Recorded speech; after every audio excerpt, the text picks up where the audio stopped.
Oh. Hi, Ween. Hi, Luigi.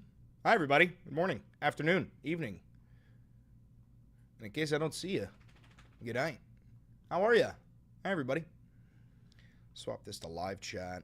Set up the poll. Hi, everybody.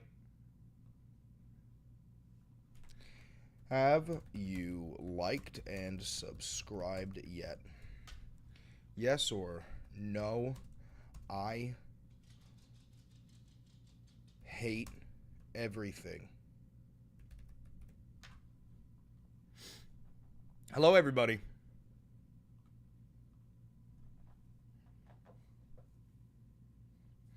What are we talking about today? Well, you see, that's the fun of a Valenti Videos broadcast is I'm just here to hold you by the pubes. Nice blush. While we figure out what the fuck is going on together. Thank you for the gifted membership, Battle Mason, and congratulations to Gray Bush. I was just talking about that. That's exactly what I meant when I said that. Anyway, so we've got a lot of news to cover, and the first thing we got to do is figure it out. Rocky Lucid just became a member for 4 months. It's a 4-month membership with the Love You Man. I love you too, Rocky Lucid. Thank you very much. So one thing that's hilarious, and we can't possibly watch the whole thing, is this. Channel 5, Andrew Callahan, if you know him, this guy, I fucking love this guy. He interviewed Hunter Biden and somehow managed to make Hunter Biden look dope as fuck. That video was hard to watch. I don't know, man. Hunter Biden, maybe the GOAT. He was like, what did he say? He was like, birds aren't real, but bees sure as shit are. Okay. And he was like, I love crack. Okay. Okay, Hunter. Anyway. Not that video, the police brutality. Oh, yeah. It's always crazy. Did you guys see the video of that cop breaking in the window and then beating the fuck out of that guy in his car? Some nutty shit, if you ask me. If you ask me. I love crack. Hunter Biden admitted Pearlmania is one of his favorite influencers, even after Pearlmania made content about him getting high. Dude, if he's watching Pearlmania, that means there's an off chance that Hunter Biden has actually been in this chat. And if you have been in this chat, what's good, Hunter, my boy? Brother, I used to be an addict too. I just hit my 10-year sobriety date a couple days ago, and I can prove it with my sobriety tattoo, 7/14/15. Yeah, no, relatable with making your own crack because it's like too dangerous to go get it. Relatable. Baking soda comes in clutch. There's either a drone outside or somebody working with a drill. Sweaty good. Sweaty good. No broke boys, no new friends. I'm pushing me, my friend, me, my friend.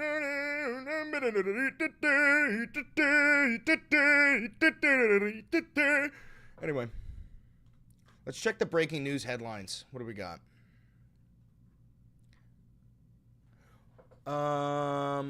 Let's check these ones. What to expect as Harvard University takes on the Trump regime in federal court. We'll get that queued up. I don't know if you guys know much about that story, but based on what I know, the Trump regime issued Harvard like a new list of demands, right, in order to maintain federal funding. And part of those demands is you're never going to believe this, is the destruction of DEI, but the installation of MAGA DEI. Like enrolling more students who voted for Donald Trump. That is part of this. So like get rid of DEI in terms of minorities and poor people, but put it back in terms of people who voted for Trump. And then another thing was they wanted to have a government, like an agent who gets to audit the entire curriculum to make sure there is nothing anti-Israeli or that paints the United States government either past or present in a negative light. Now, here's the thing. I studied history. I majored in history. I'm sure you guys know history. I love this nation. And whether you love this nation or not, it doesn't cleanse the things that we did in the past. You know what I'm saying? And even the things we do now. But like, hey, slavery existed. Slavery, chattel slavery in the United States happened. And it paints our government in a negative light because it was cruel. It was evil. It's just what happened. The thing is, in order for us to understand the lessons of the past and be able to move forward in the future without repeating those mistakes, we have to study it, right? There's a reason why Thomas Jefferson's only living relative today is a black woman, or all of them are black. And it's not because he was, I don't know, like way ahead of his time in terms of interracial marriage. That's not why, Jack. Are you picking up what I'm putting down? Bad things happened. Bad things happened. And bad things still happen. Anyway, so we'll check out that article. What else? Oh yeah, I saw Fox News trying to reclaim the word Nazi. It was crazy. Anyway, Russia launches a major aerial attack on Kyiv hours before high-level talks on support for Ukraine. Now, this is exactly what I and many other people said was going to happen back when Trump first started like cutting off the weapons flow and the intelligence flow to Ukraine. It was like, well, if you're taking away their capabilities, why would the Russians stop? Why would they stop? And also, nobody fears Donald Trump, especially Vladimir Putin. So why would he stop if he can see the, like, you think, why would he stop if he could see the finish line? You know what I'm saying? If he could see the finish line, and for the past year and a half, 2 years, the only thing that was holding Putin back from crossing the finish line was a whole bunch of American guns and American intelligence, and then Trump takes away the guns and the intelligence. Now Putin sees the finish line and goes, why the fuck would I stop? Why in the name of God would I stop? You know what I'm saying? Doesn't make any sense. All right, what else? I don't really care about local news. How Trump deflected MAGA's wrath over Epstein, at least for now. Is this going to be... No, I have an account, I think. Or is it going to be locked? No, it's not locked. Tapping into other grievances, President Trump managed to turn one of his most fractious moments for his base into a unifying one. Now, see, this is why I made this video just now earlier. I'll show you. Let's see.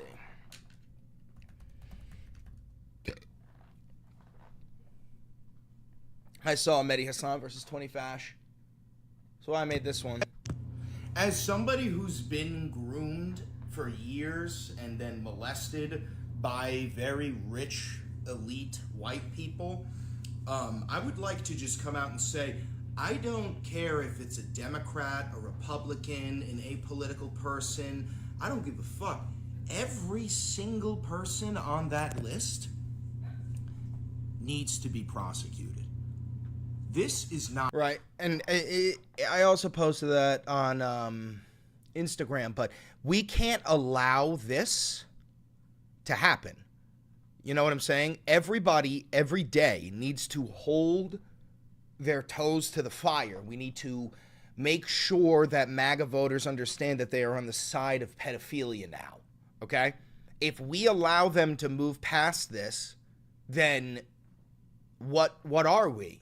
You know, if we can't protect the children of this nation, what's the point?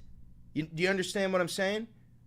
What the fuck is the point in fighting if the kids are just getting sex trafficked and groomed and raped, and then we find out who did it and the list gets incinerated? What's the point?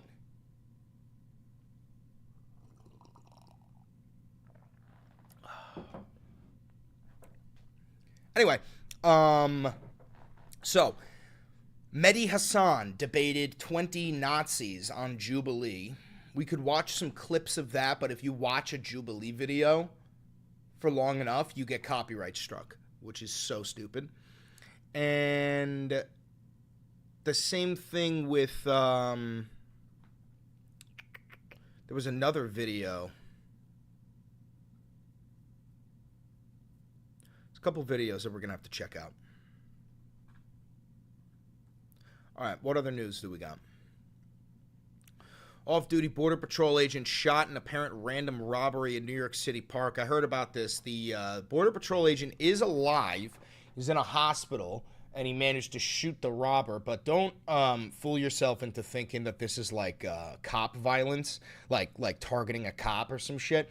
He was off-duty. He wasn't in his uniform, and he was getting robbed.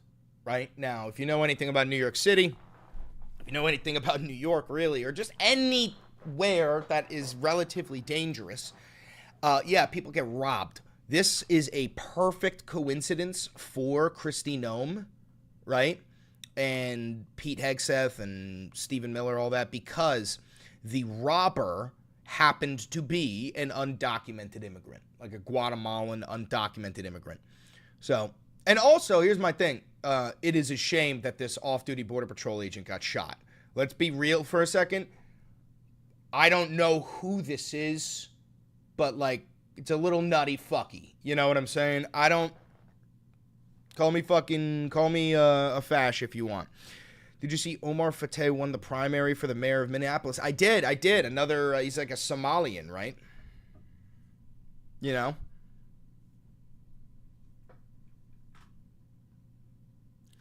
He's a Somalian socialist.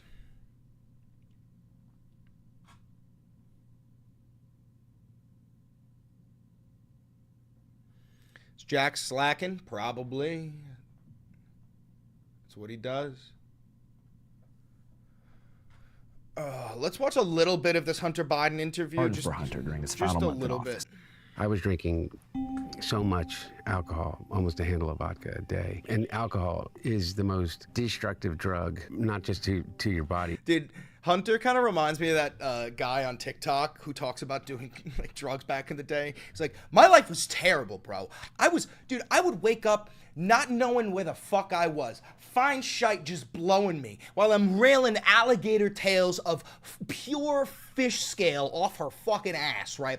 Next thing I know, I head over to the 7-Eleven. I'm shotgunning Four Locos, right? Shotgunning Four Locos. I'm smoking on a spliff of grappa and weed and K2, right? And then I go to work. Guess what? Banging my secretary, lines of blow. Shooting up Ket. Crazy. Whole time, I don't know what's going on. I was miserable. Okay? Like, that's what he fucking reminds me of. But it puts you in more danger than any other drug that I've ever experienced. And then you add on top of that the amount of crack that I was using at the time. And crack cocaine, in terms of your physical health, is not as dangerous as... Thank you for the $14, bro. ...situation that you put yourself in to be able to obtain it. How do you get crack? One of the things I don't want to do is give it. All right, no, wait, real quick. Hold on, pause, take it back, deep breath. This is President Biden's only living child, okay? How to any moron like myself that may think that it's a good idea. But crack cocaine is a, I am fully aware when I'm talking about it in relationship to my own experience with it. It is still a shocking thing for most people, because we have been fed this perception of crack cocaine. It's more than just a drug. It's more than, like, if you say meth, or if you say, let's go fight some lions and tigers and bears! Heroin, or if you say cocaine. It comes with a whole bunch of different baggage. And because of that, places that you can go get it are some of the most dangerous places in whatever location you happen to be in. And it's everywhere. Mainly for that reason, I learned how to make my own. Have you read... What the fuck? I'm going to pretend like you're not getting attacked by a bee right now. Hey, it's all right. Keep my train of thought. Without them, we would all... Just trying to root, by the way, that's true too. Birds aren't real, but bees are. And that's when I knew I was in love with Hunter Biden and his fat hog. You guys seen his hog? Crazy. Crazy. Good morning, America and the world. Good morning, My name is Andrew. Andrew Callahan, the host and creator of Channel 5, the largest independent crowd-funded newsroom in the United States. The following interview is with Hunter Biden, the controversial, storied son of former President Joe Biden, who issued a full and unconditional pardon for Hunter during his final month in office, shortly after Hunter was found guilty of tax-related crimes and being an illegal drug user in possession of a firearm. Hunter has yet to speak to the media about this pardon and hasn't done a televised interview in years. In fact, aside from a very limited and controlled press run to promote his new book, Beautiful Things in 2021, Hunter hasn't given a single statement to the media, especially in regard to the lap. Dude, I can already tell. I'm going to watch this whole thing without you guys because we're not going to get away with watching a 3-hour and 16-minute video. This is probably going to be one of the fucking stupidest and funniest interviews I've seen in a long time. Hunter Biden is like the perfect example of proof that presidents are humans, right? Because with all the power and all that, and not even being the president, think about how long Joe Biden was a politician. With all the power, all the money, everything that he possibly had, he still couldn't rein in his son from doing a whole bunch of drugs and fucking hookers. You know what I mean?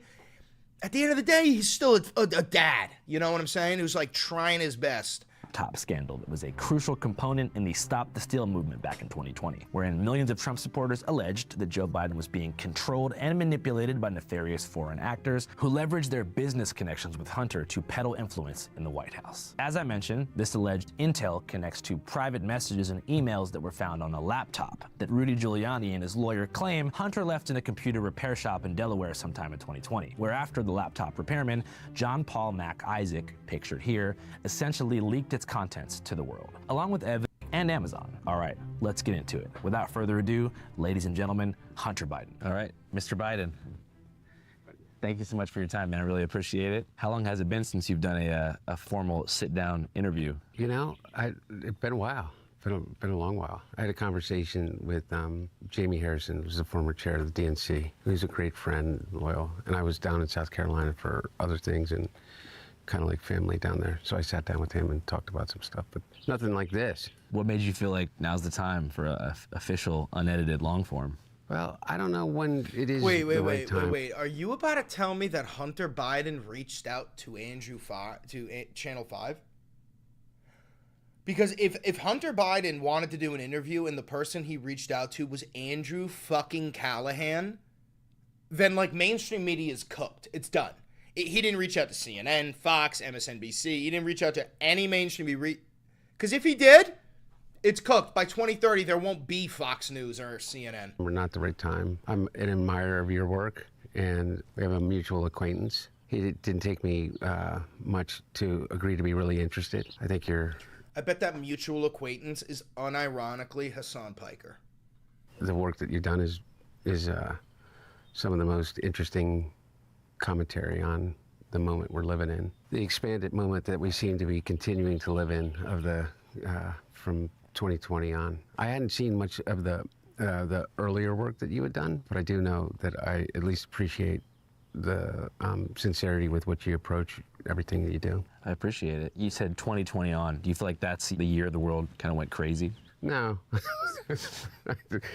I think that's the year that we all kind of woke up to the realization that things are crazy. But no, I think that they've been going crazy for a while. And I don't know whether crazy is the right word. I think that I think that 2020 was a boiling point. I think that 2020 was like quite literally the moment the lid popped off the pot and everybody started to realize like, okay, so we do have Nazis who live among us. We have anti-science idiots who think that vaccines don't work.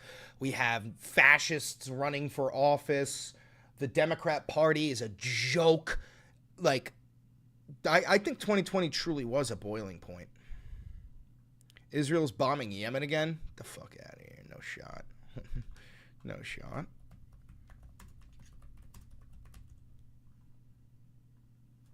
Huh. Shit.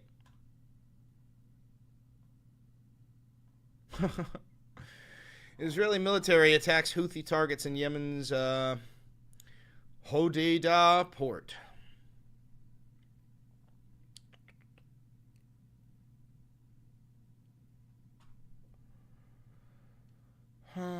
So the war with Iran is still going. Because look at this. The Israeli military said that it attacked the port, among other things, to transfer weapons from the Iranian regime, which are used by the Houthis to execute terrorist attacks in the state of Israel and its allies.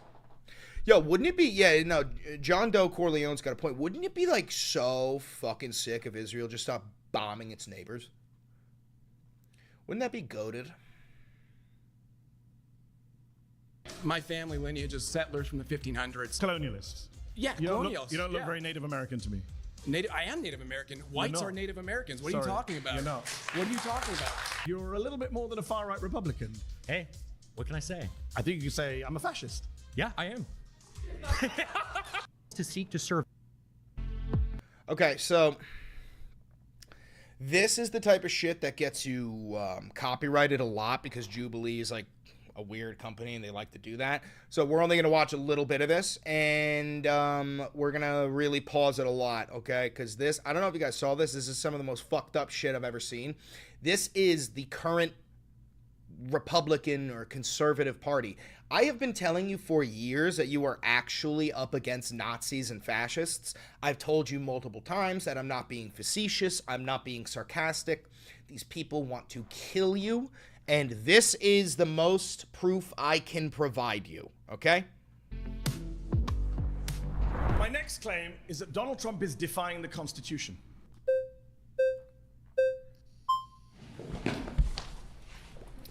Nice It's to a meet pleasure you. to meet you, sir. Mehdi, lovely to meet you.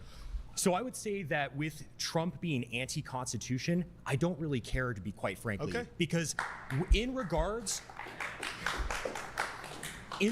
to the Constitution is a document that should seek to serve us. Yes. And when it fails to seek to serve us, that can be amended. Laws can be changed. And quite frankly, the fact is, we're defending things in this country. Please keep a quite frankly counter. That is quite frankly one. I need somebody to volunteer to be the quite frankly counter because this fucking dude has Trump dick in his ear, fucking his skull, fucking it. And it has made him say, frankly, more than anyone I've ever fucking heard. I'd also like to point out that this fat, doofy fascist would be one of the people that they threw in the camp because he is so genetically inferior to what the Ubermensch would be. Like, my point is, if this is the master race, this is the master race, you look like you were stung by a bee. This is the master race? Is it Ubermensch? Get the fuck out of here. That shouldn't be defended. The First Amendment should not defend pornography and making children and women be victimized. Making women and children be victimized as a result of that. I think things like blasphemy shouldn't be allowed per the First Amendment. Blasphemy would be you saying fuck God. This again, the master race right here is saying that if you say something like fuck God, you should go to jail. Or like, you know, when you stub your toe and say, oh, Jesus Christ, that is blasphemy. That is, by definition, blasphemy. Let's see real quick the definition of blasphemy.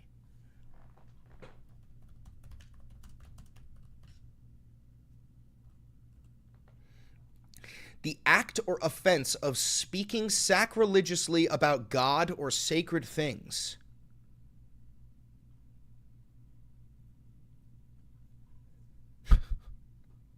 Gotta be fucking kidding, dog. Yeah, or saying God damn it. All of that is blasphemy.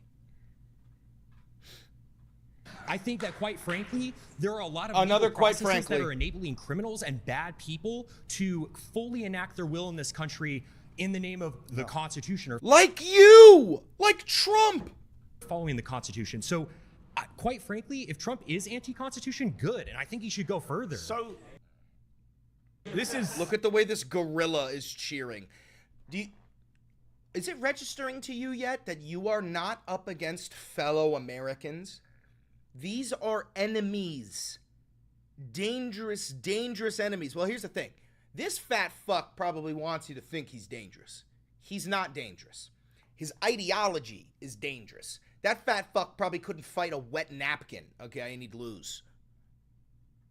This is wonderfully revealing of the modern conservative mindset, so I appreciate you spelling it out so openly.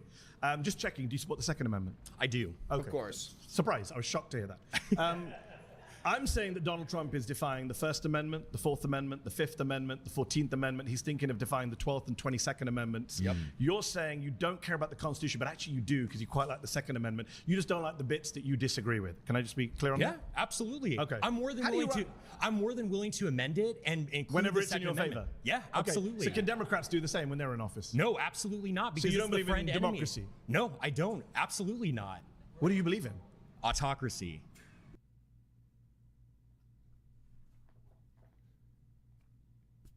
How many fucking times have I told you that these people want a king?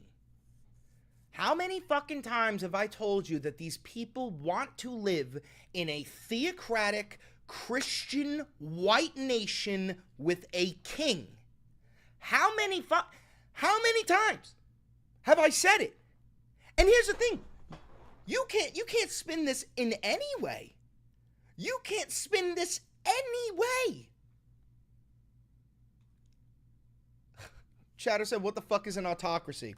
Autocracy definition. Here. A system of government by one person with absolute power. An autocracy would be a monarchy or a dictatorship or an official empire. You know, something with an emperor, a dictator, a king, a queen. Those are autocracies. The very thing that we fought a revolution over.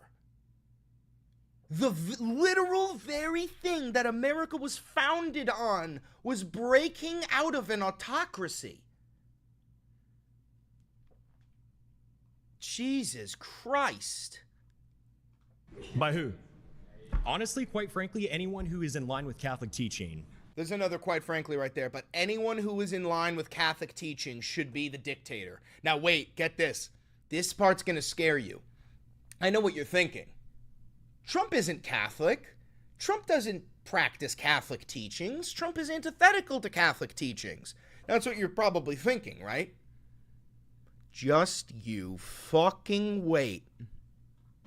Donald Trump is not Catholic. Of course, he's not. I completely agree, so and that's you part of support the problem. Trump? You don't support Trump? No, I don't. I didn't even vote for him. I wrote in like John Pork or someone. I can't even remember.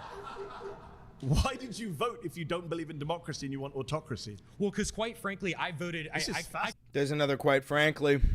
kind of voted just to. I came with this argument, but I'm bored of my own argument. I'm much more interested in this. So yeah, absolutely. How do we get to an autocracy? I think, quite frankly, that if we are Another able one. to enact local leaders. Who is the we, by the way? I think, quite frankly, these far-right conservatives sitting right around. Another People? one. Yeah, No brown absolutely. people. White people, no brown people. Hold on. That guy looks a little dark. That's one. That guy looks a little dark. That's two. That guy looks a little dark. That's three. That guy looks a little dark. That's four. Okay, so even of your fellow fascists, you don't believe that four of them should even have a vote? Is that where we're at right now? I think that's where we're at right now. Hold on, I'm going to fill up my coffee. You guys stay here. Look at the chair. That is so fucking fucked up, dude. I will never get over this shit.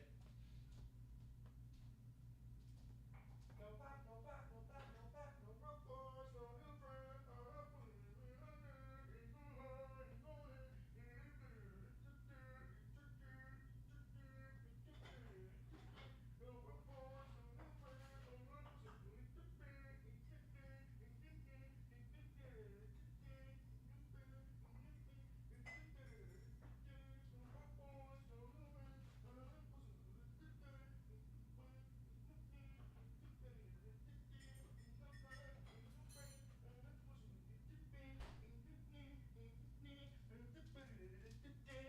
broke boys, no new friends, no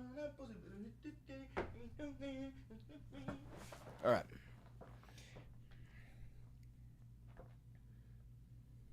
All right. Back to the nightmare. Who the fuck just messaged me on Instagram?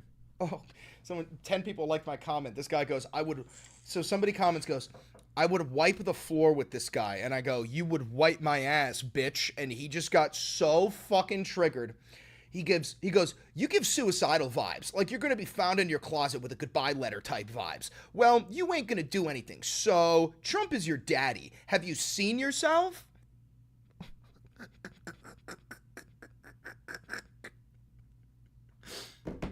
All right, here we go. So, Well, some actually, of you guys, I have quite. some of the people I in this have room quite- don't make the cut from what I can see visually. Actually, hold on for a moment. I do think that there are people who happen to not be white who do actually have history in this country and have roots in this country. For instance, from the Mexican-American War, we subsumed a lot of territory of people who have far stakes in this country who happen to be Hispanic or what have you. I'm for defending the traditional demographics of this country, which is majority white. And it should stay that. Oh, wait.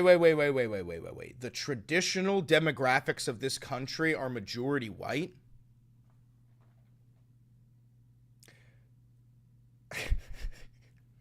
Hold on a minute. I'm pretty sure that there was another group of people. I'm pretty sure there was one other group of people that we might be forgetting to bring. Yeah, there it is. Yeah, what were they called? Oh, the Native Americans? Oh, I don't know. The people who were fucking here? What are we dead ass? Are we dead ass right now? Does the United States, I mean, we've gone so off topic, but how does the United States look like under you? Sorry, what's your name? My name is, my name's Connor. It's a pleasure.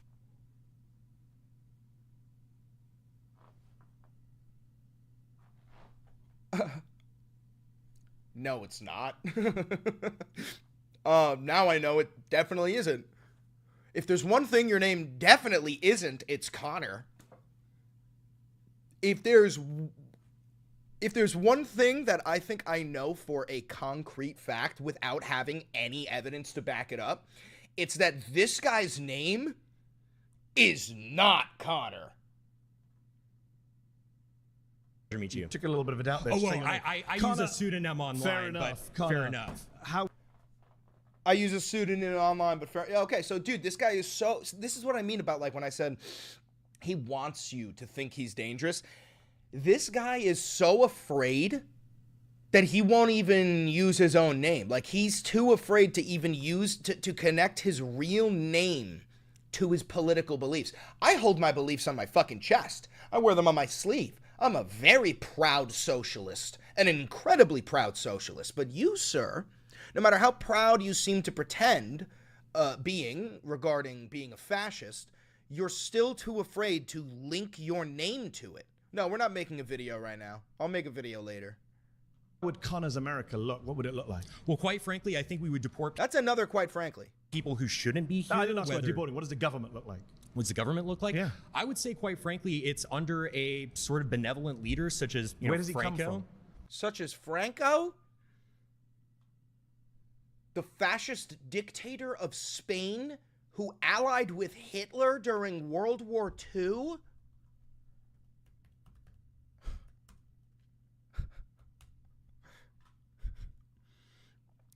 Francisco Franco was a Spanish general who ruled over Spain as a dictator for 36 years from 1939 until his death in 1975. He rose to power during the Spanish Civil War, leading the nationalist forces against the Republican government. His rule was characterized by authoritarianism, nationalism, and the suppression of political dissent.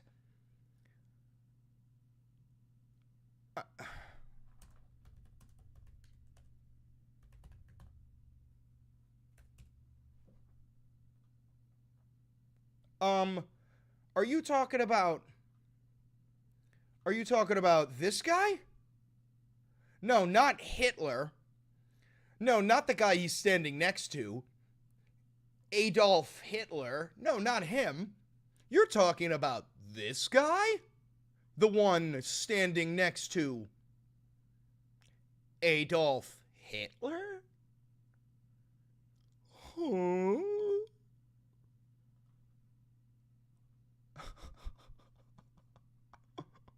Oh, dear God. Oh, dear God. It could be a kind of aristocratic class, could be someone No, but who picks the Aristocratic class, bro. autocrat? frankly, the people. I mean, He just said frankly again, and then he just said the people. He just said the people. Brother, you just said you wanted an autocracy, and now you're saying the people choose the leader?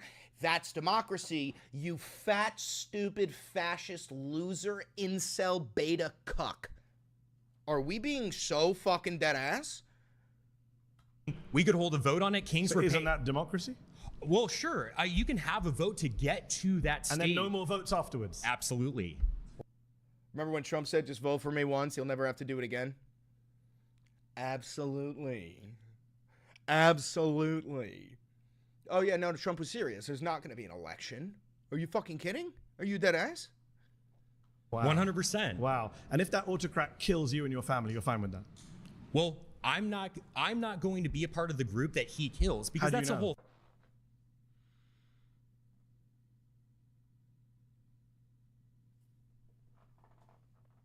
First, they came for the socialists. But I did not care, for I am no socialist. Then they came for the communists.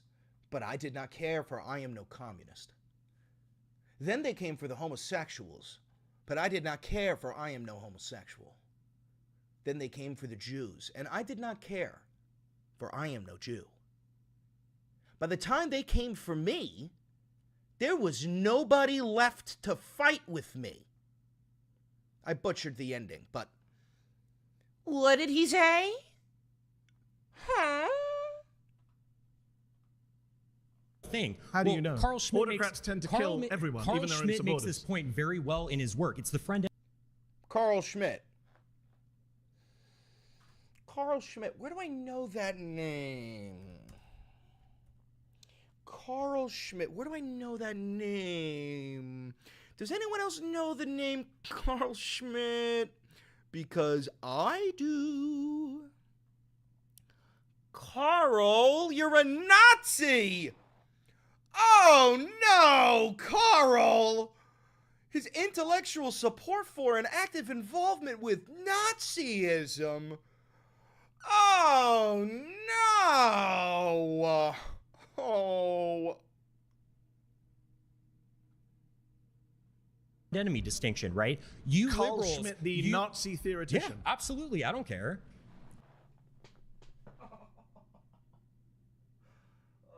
Sweet fucking baby Jesus, brothers. We're up against Nazis. We're up against Nazis. I wasn't kidding. I wasn't joking. I wasn't being facetious or sarcastic. You're up against Nazis. Up against Nazis. Yo, here's what I need. Anybody here a DJ? I need a DJ to get my audio. And it's Bella Ciao, right? Bella Ciao, Italian and English, right? And it's Bella ciao ciao ciao ciao ciao ciao ciao ciao ciao ciao ciao ciao ciao. This is the flower of the resistance. Bella ciao, Bella ciao, Bella ciao ciao ciao. This is the flower of the resistance. And when they say this is the flower of the resistance, the Palestinian hand holding up the Palestinian rose. Bella ciao ciao ciao ciao ciao ciao ciao ciao ciao ciao ciao ciao ciao. This is the flower of the resistance. Bella, Bella, Bella. Come on. Oh, partigiano. This is the flower of the resistance. Come on. Are you a Who fan ca- of the Nazis? I frankly don't care being called a Nazi at I all. didn't say that. I Doesn't didn't matter actually to say me. that. I said, are you a fan of the Nazis? Well, they persecuted the church a little bit. I'm not a fan of that, but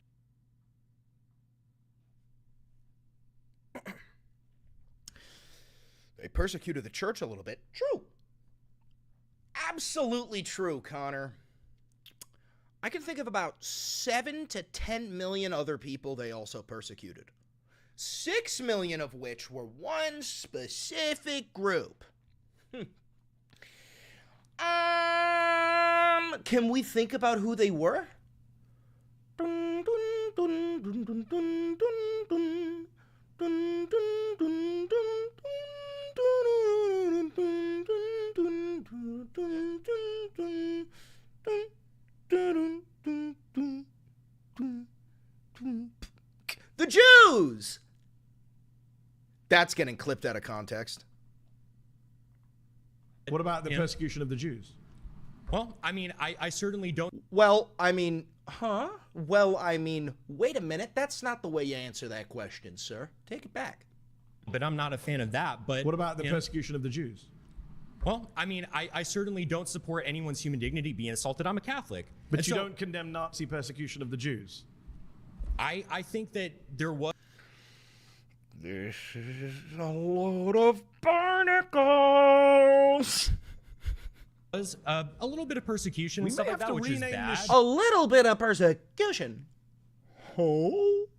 Are you talking about the death camps with gas chambers? Little bit of persecution. No, because you're a little bit more than a far-right Republican. Hey, what can I say? I think you could say I'm a fascist. Yeah, I am.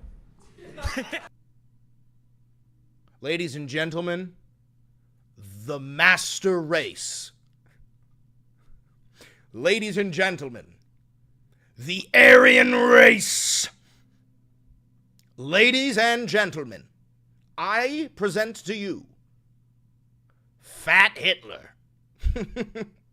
Somebody put a fucking Hitler stash on this guy. You know, the shadow of his nose is kind of doing it. It's like the devil of Hitler, like the spirit of Hitler is seeped its way in through his ear, and it's like manifesting a shadow. You see that? Do you see that? Am I crazy here? Am I the only one seeing it? It's like he's creeping out of his nose. Am I the only one fucking seeing that? It's like it's creeping out of his fucking nose. Fatler, no!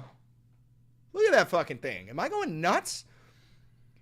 Is this Hitler's great-great-grandson or some shit?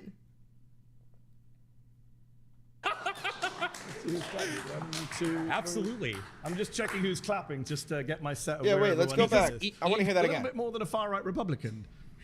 Hey, what can I say? I think you could say I'm a fascist. Yeah, I am. Absolutely.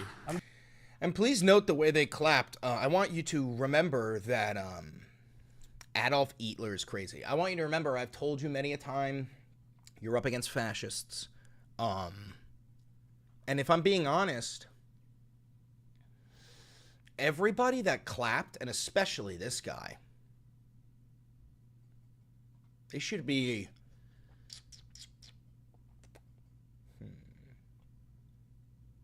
I don't think I can phrase this in any legal capacity, but they should be. Just checking who's clapping, just to get my set of where everyone is on this. Because you know that millions of people are going to be watching you on YouTube and checking out who the fascists and the Nazis are. I'm not ashamed of that whatsoever. No, clearly you're not. During the pre-war... No, mein Führer. I'm from Arizona. Like, dude, I hope somebody else gets that fucking quote. Period prior to World War II, it was only those parties that properly enacted the people's will. That's why they won. The conservatives were fat cats. They were aristocrats. They didn't care. Are you in favor of killing people who aren't like you? Quite frankly, I'm not. You mentioned Frank. If? Wait, what do you mean if? Also another quite frankly. Quite frankly, no. If? If?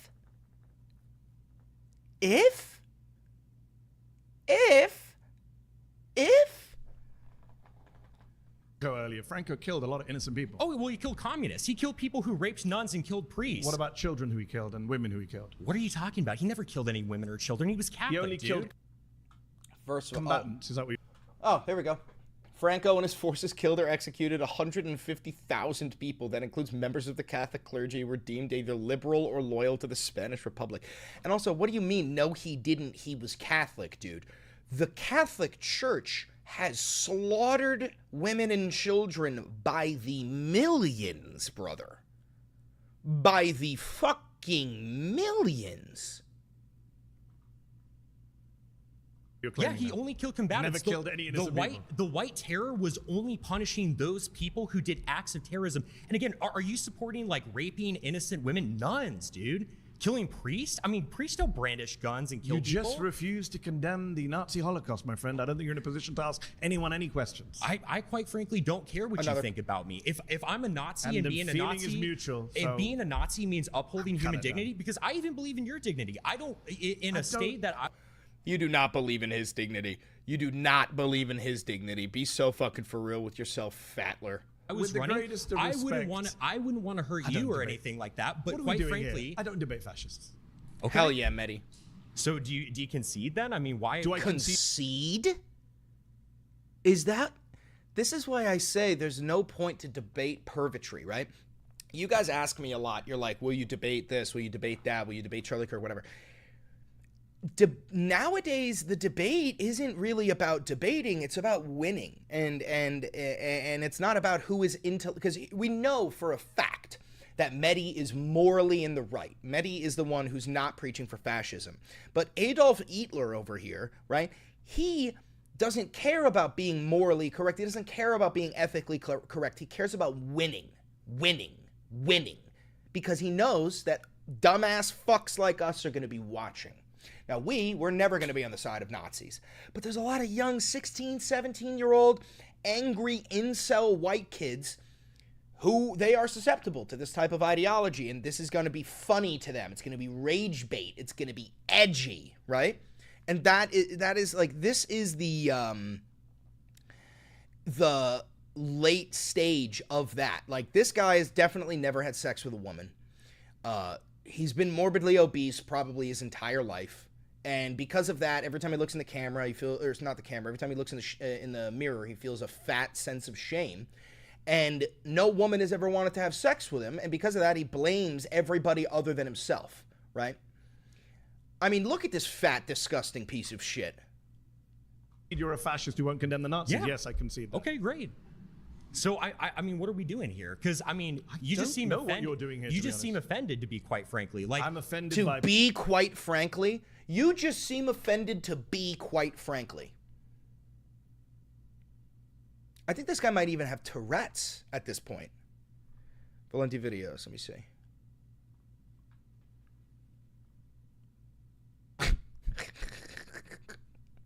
So good. So good. people who can't condemn the Nazis. Yes, I am. Okay. Well, I condemn the evils that they did, but I don't really Against care the about Jews? being. Yeah, sure. I don't care Oh, I didn't swap the camera. about being called a Yeah, Nazi sure. is the whole thing. I never called you a I Nazi. care You about called doing yourself the right a Nazi, thing. a fascist, and a General Franco Well, supporter. yeah, I am a General Franco supporter. He was awesome. He was so super cool, quite frankly. Because the whole thing. Another, quite frankly. Don't believe in democracy. I don't believe in What democracy. are you doing here at a televised debate? Yeah, dude, it's a debate. There is no debates in an autocracy, you fat fuck. You don't get to debate in an autocracy. Why are you participating in democracy if you hate democracy so much? You are literally sitting in a room practicing democracy. This is democracy. Don't want to debate and disagree. Because it is the means to support an end. The reason we have free speech now is because we want to be openly talking about our opinions so we can get the state that we want. But it doesn't mean This is upholding great. free speech after we win. Again, We've all been correct. You don't believe in the First Amendment. You believe in freedom of speech for you and only you. the only good thing about this fascist moment we're in is that you guys are so open about it. The It's whole great. reason Say I the mentioned quiet part loud. the Keep saying whole it. reason I mentioned Carl Schmitt earlier, and you kind of blew past him, is the friend-enemy distinction. past him because of the Nazi even point. liberals, when they take power, they want to enact policies and they want to enact protections for their people and their ideas, and they're willing to punish their enemy. And What the fuck are you talking about? I don't support any legislation that punishes Republican voters, because guess what Republican voters are? The working class. I am in support of the working class. And being in the working class nobody gives it, there is no political line. You're just in the working class. No matter what side you support, you're just in the working class. so I'm the same way. I'm like, hey, if you're going to punish me, I'm going to get in power, and I'm going to frankly punish you when you try to leverage power against me. All right, so this guy's entire political belief system is built upon revenge and hitting somebody before they hit you. Just that simple.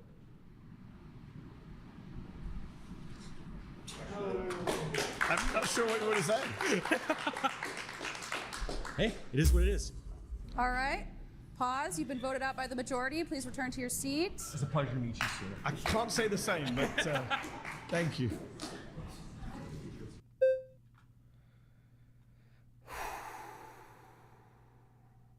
That was, what, 7 minutes? I want to see how long that was.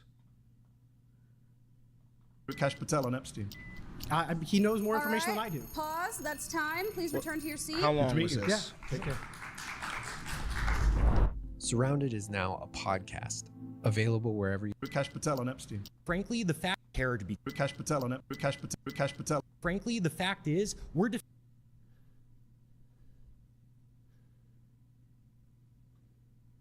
1955, when this guy sat down, and 1257 when he stood up. How long is that? 1955 to 1257, 18, 17, 16, 15, 14, 13, 12.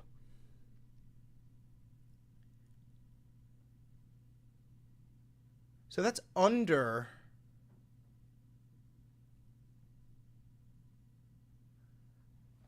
What is that? 7 minutes. Okay, how many quite franklys did we get in 7 minutes from this guy? How many quite franklys did we get in 7 minutes?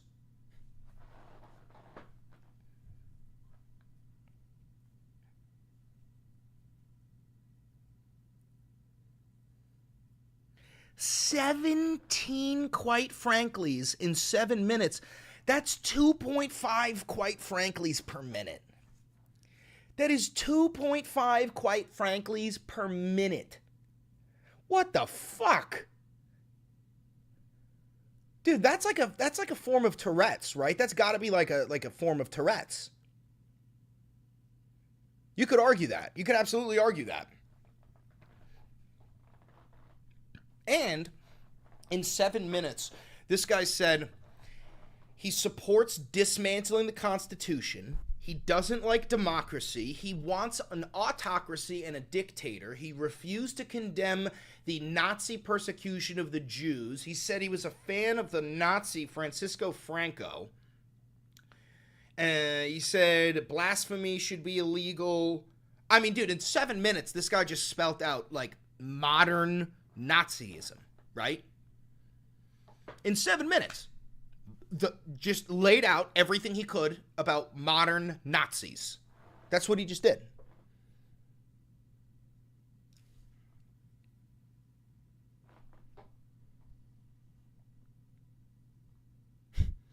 That's so fucked.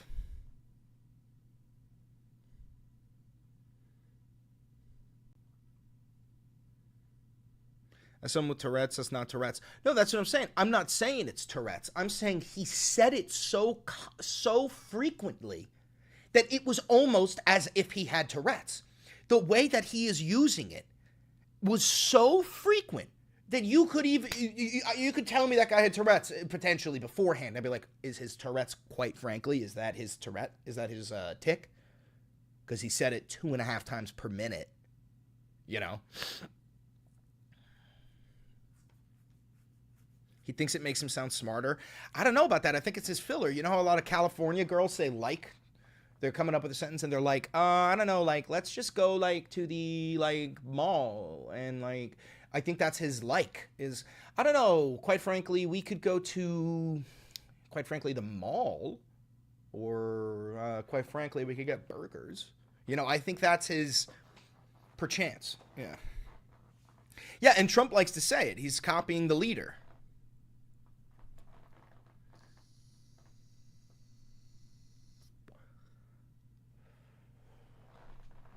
Unreal.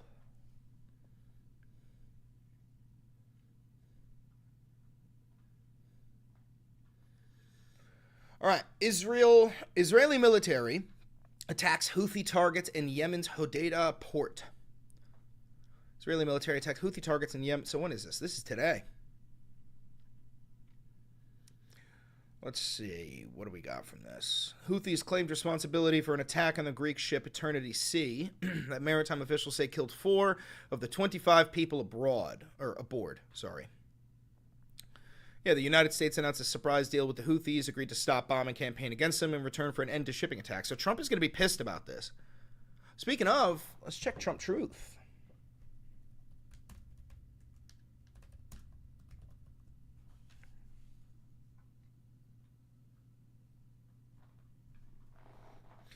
Shakira. All right.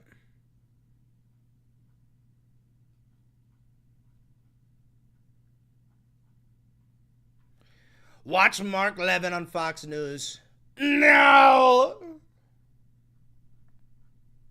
What is this? How did Samantha Power make all that money? Dude, I love that they put in his middle name with a different font. Ben Hamas Rhodes. Dude, that's so... And why did they put him in a different colored jumpsuit? What is that about?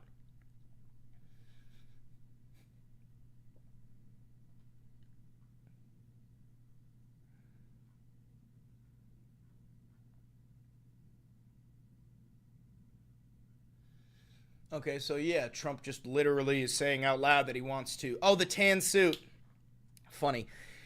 Trump is saying that he just wants to imprison all of his political opponents. Adam Shifty Schiff is in big trouble. He falsified loan documents. He once said my son should go to prison on a scam that Schiff, along with other crooked Dems, illegally manufactured. In order to stage an actual coup, my son did nothing wrong, knew nothing about the fictional story. It was an American tragedy. Now Shifty should pay the price of prison for a real crime and not one made up by the corrupt accusers.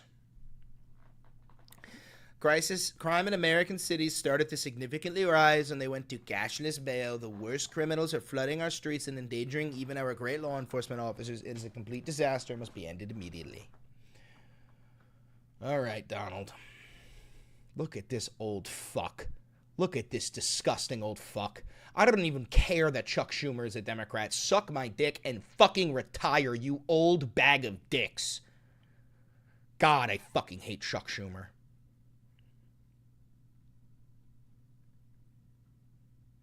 I beg you to delete your Truth Social account, man. Why? It's the only way I can check Trump's posts. Why would I delete it? Get like a paywall remover or something? Why would I delete it? What did I just do? Oh, there we go. What's going on? Huh? Fuck just happened? That was crazy.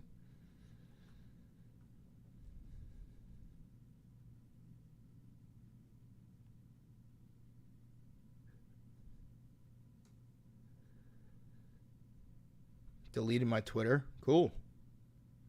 Cool.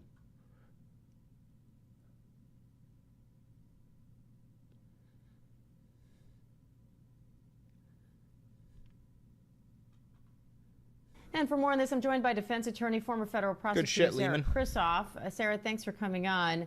So what normally happens with grand jury testimony, and what are we likely to see from the DOJ now that the president's pushing for a release here? Because usually this kind of thing stays confidential.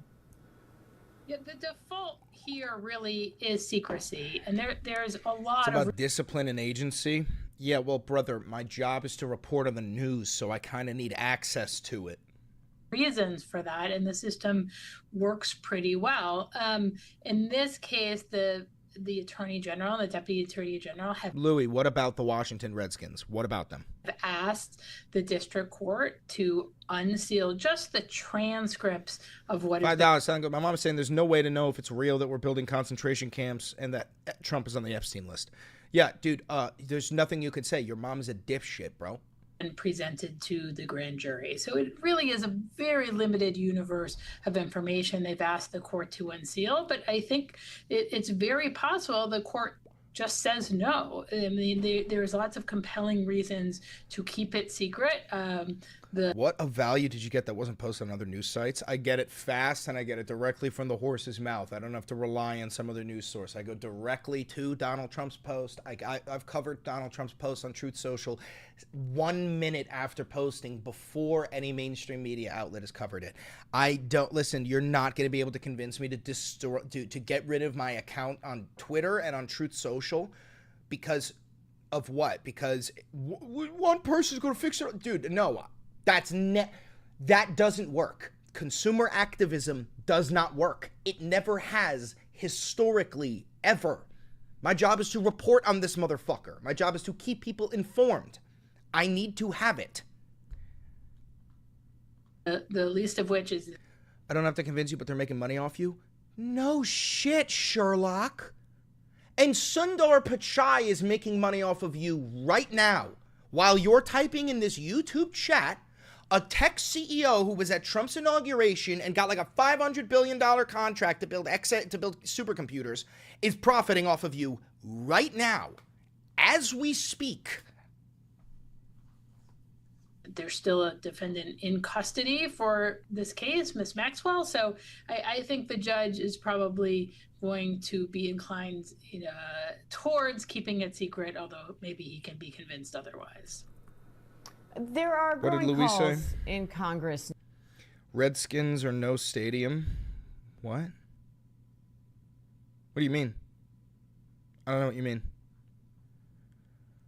Now, to try to compel the government to release all files related to Jeffrey Epstein.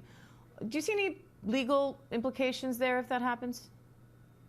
So, I mean, as I understand, I think Congress itself has little control over that. It's really the Justice Department that has to decide whether or not to release these materials. So, releasing materials. The name Redskins, I know. What is your point? What about the name? Like what? They're saying if we don't get to keep the name, we're getting rid of the stadium? What is that? What do you mean?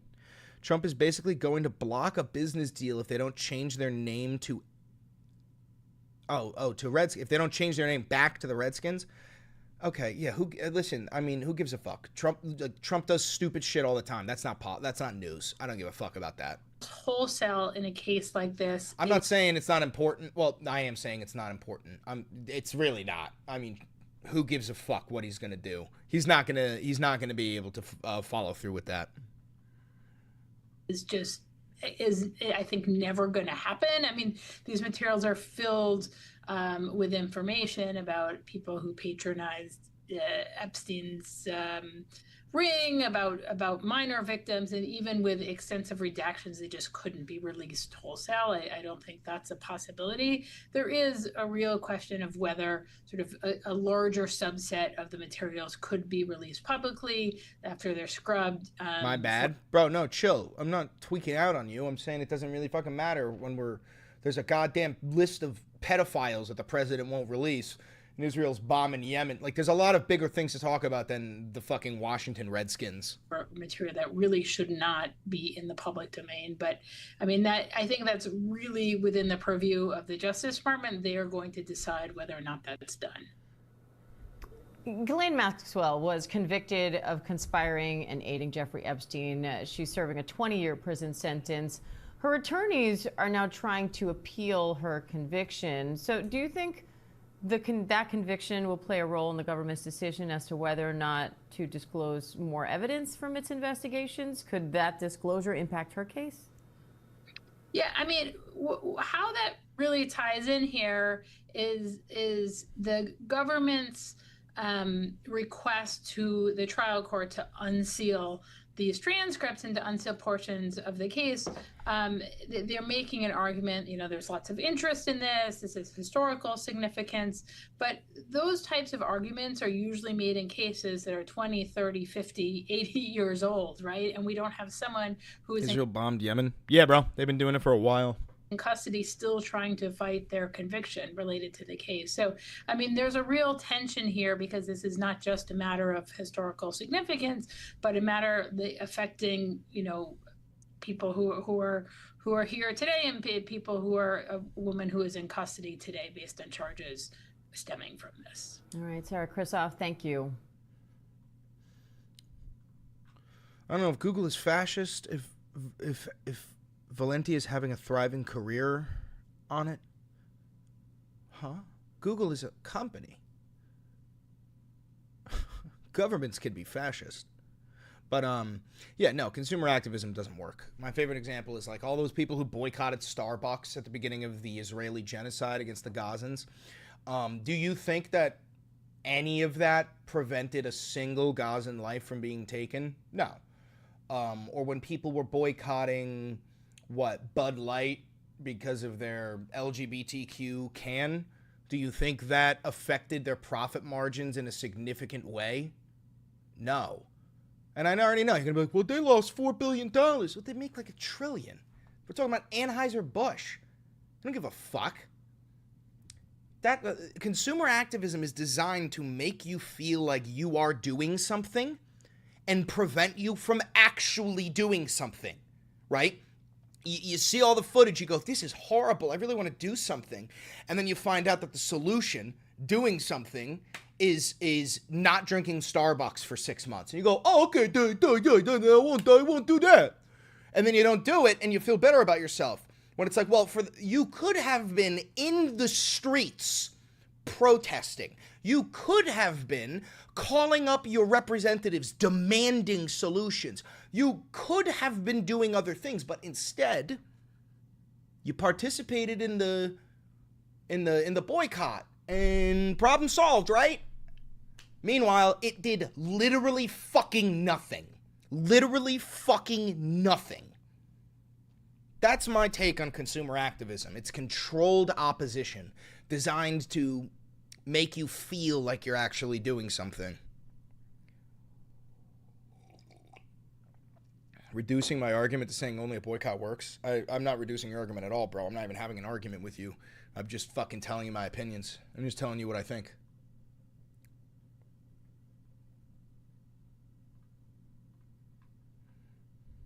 What I would say to them is to go home. They still have the opportunity to self-deport, to go back to their country. Right now, we're buying plane tickets for people to go back to their home countries. And also when they land, we give them $1,000. And then they get the opportunity to come back the right way. That is still the very best option for everybody who's in this country illegally. And that would be my hope is what they would do. That, of course, was Department of Homeland Security Secretary Kristi Noem. Dude, this guy's always got, like, the Capitol fit. He's always giving, like Hunger Games District 1. Or no, not District 1, the Capitol. That's literally what he gives. Airport. She was there to promote what she calls a self-deportation plan, offering migrants $1,000 cash and a one-way ticket out of the country. That money, of course, is paid by you, the taxpayer. Unsurprisingly, her visit sparked Cinna from the Hunger Games. That's what he gives. He gives off Cinna. Backlash. Tennessee State Representative Justin Jones, part of the Tennessee Three, who made national headlines for protesting gun violence on the state's House floor, was barred from entering the event. It's important to note that Nashville International Airport is part of his district, in his state. He says he came to demand answers for his constituents after ICE arrested hundreds of people from his district earlier this summer, whose names have not yet been fully released.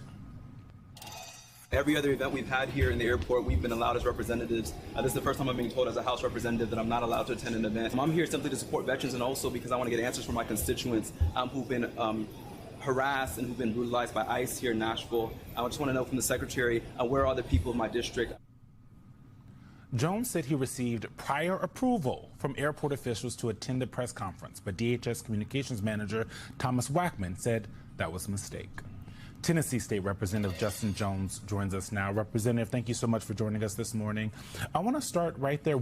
You talked about what you were hoping to talk with the Secretary about, these people that live in your district that have been snatched up and possibly not heard from again. Do you have any update from any kind of communication with the DHS Secretary or her team?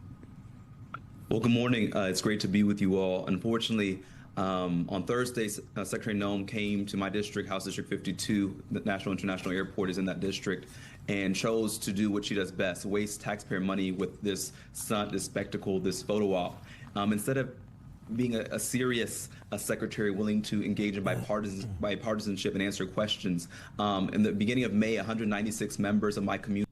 You're expecting me to take this woman seriously when she clearly has a makeup team that works on her face for the first 2 hours of the day and is currently holding a weapon with the worst trigger discipline I've ever seen and a barrel pointed directly at this guy's fucking head. You expect me to take Nazi Barbie seriously when she's pointing the barrel directly at this stupid fucking idiot's face? Were snatched by masked ICE agents in the dark of night during racial profiling traffic stops in a joint operation with the Tennessee Highway Patrol. That thing is directly pointing at that guy's fucking head. A majority of those people, DHS has a. What the fuck is that? What the fuck is that? Were convicted of no crime, charged with no crime, had no criminal record, but yet they want to, paint everyone as being criminal. When what is criminal is this violation of equal protection under the law. What is criminal is racial profiling. What is criminal are these constitutional attacks that are targeting communities of color. As my district is the most diverse district in the state of Tennessee, and that's where the majority of these raids and arrests and mass harassment of traffic stops occurred. And she refused to answer as she does best. Instead she chose her press secretary, her communications director chose to have me removed preemptively, even though the Secret Service, the Metro Police for the airport, and the airport authority staff allowed me into the press conference, as I usually come to events in my district, including in the airport. Representative Jones, it's good to see you again. You're not the only one who has been asking questions about people who have been arrested by ICE in Nashville and no information coming out about most of them. A reporter tried to ask the secretary. Chatter says, we can't be this polarized and radicalized, man. What? We are up against literal fucking Nazis, and your take is, calm down, guys, you're getting too radical. Did you not watch the video of the guy, of the group of people saying they want to live in a Nazi autocracy? Oh. How about you're not fucking radicalized enough? How about open your fucking eyes and realize that you're up against literal fucking Nazis? Oh, we can't get too radicalized.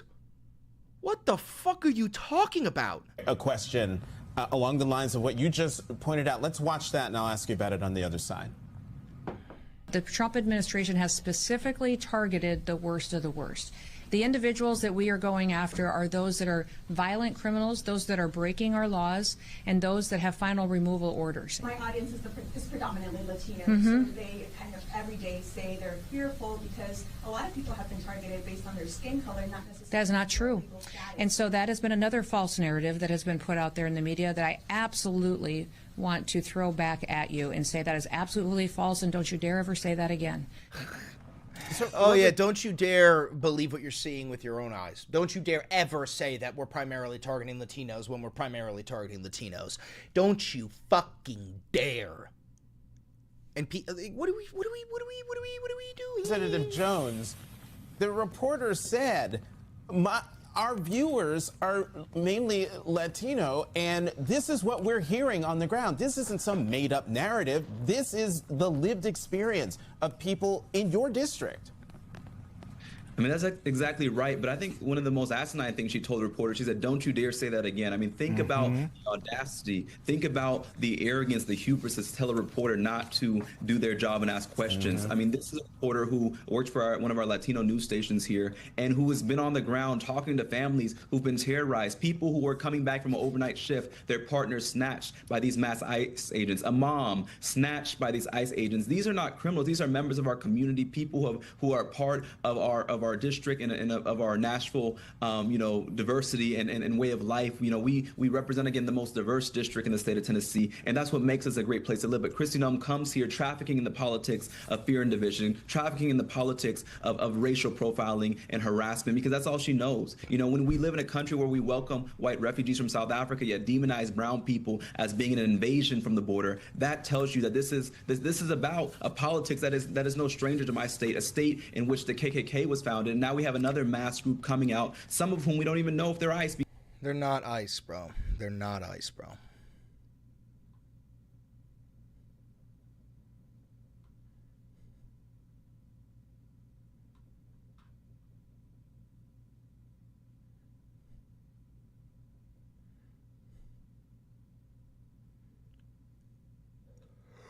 Ceasefire talks could resume this week between Russia and Ukraine as both sides ramp up drone strikes. President Trump gave Russia a 50-day deadline to agree to a ceasefire or face tougher sanctions. I could have sworn Trump gave them a 2-week deadline and then a 3-week deadline and then a 10-day deadline, and now it's a 50-day deadline. Like, this is the thing that Trump does. He just gives you deadlines and then you push over the deadlines and then he puts a new one because he's a baby back bitch. Putin is just bending this fucking loser over a barrel and fucking him up the ass. Sanctions. Now the Kremlin says Russia's open to peace, but with conditions, including Ukraine renouncing its bid to join NATO. You started watching that, Renner. It's 3 hours long. Western allies have rejected those demands. Let's bring in ABC's Patrick Reevell and ABC News national security and defense analyst Mick Mulroy for more. So, Patrick, what's the latest on the fighting? Hi, Dan. Yeah, it was a bad night again in Kyiv. We saw once more hundreds of drones and missiles launched by Russia into Ukraine. Chris, you got a deep dive into the farmers who didn't receive subsidies compared to the farmers who are POC, who get funding from other POC, and the white farmers who voted for Trump are crying hard. Hold on. You got a deep dive into the farmers who didn't receive subsidies compared to the farmers who are people of color who get funding from other people of color.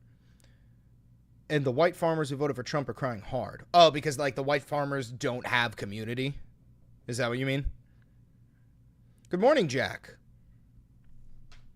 Have you looked into the situation in Venezuela? You mean like the fascist regime that was installed because of a failed CIA coup d'etat in Venezuela? Yeah, and how they're just like murdering everybody in the fucking streets and going, that's a drug dealer, and then killing him. Talking about that? Yeah, shit's nutty. At least one person was killed and 8 people wounded in Kyiv. A number of strikes hit the city center, which is relatively unusual. One drone struck the entrance of a subway where hundreds of people were sheltering in Kyiv. That's not good. That is indicative of Ukraine running out of anti-aircraft munitions. For them to be incapable of preventing a drone from striking a subway where people are sheltered, which also means that the Russians know that people are sheltered there and they are purposefully targeting the civilians. This is indicative of we are entering the end stage of the war. If the Ukrainians aren't getting American intelligence, they're not getting American weapons, Europe's not helping them, and now the Russians are bombing the subway systems of Kyiv, this shit's over. Nash G says, I meant how the Venezuelans can't go back there. They're illegal immigrants in their own country. Yes, well, you have to understand that a huge part of the Trump regime's secret genocide on Latinos is sending them to nations that they're either not from or to nations where they're guaranteed to be killed. That's a big part of how we're getting rid of these Latinos. There was a frightening video there showing dust and smoke filling the platform where people were sheltering, and that just speaks to how it's becoming more and more dangerous for civilians as Russia is increasing the size of these strikes. You know, I think we're seeing Russia most nights now send hundreds of drones, and again, we saw more and more of them getting through as Ukraine's air defenses are strained, Diane. And Mick, the Kremlin's goals for a peace deal include Ukraine withdrawing from the 4 regions Russia annexed in 2022 but never fully captured. They also want Ukraine to renounce the bid to join NATO, accept strict limits on armed forces. Do you see Ukraine agreeing to any of that? I think we should make a video. I think we should make a video. Okay, let's make a video. Let's make a video. Let's make a video. Ooh, yeah. Hold on. I'm going to go shave off my monobrow.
Yo. I just took a video of Luigi. I have one of Maddie's shirts, and it smells like her, and she refuses to give it to me. Hold on. Wait. Watch this.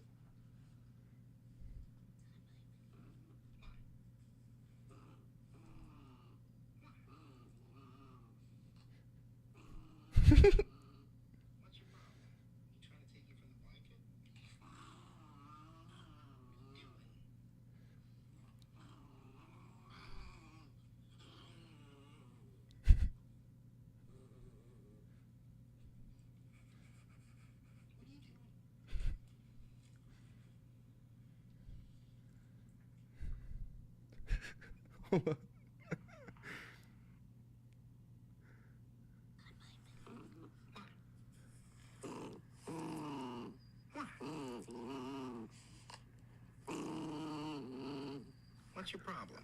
You trying to take you from the blanket? What are you doing?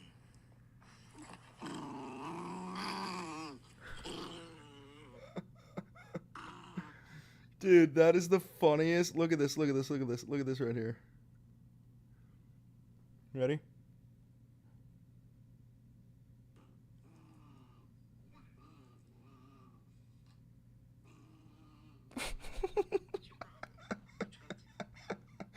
And then I wrapped her up in it afterwards.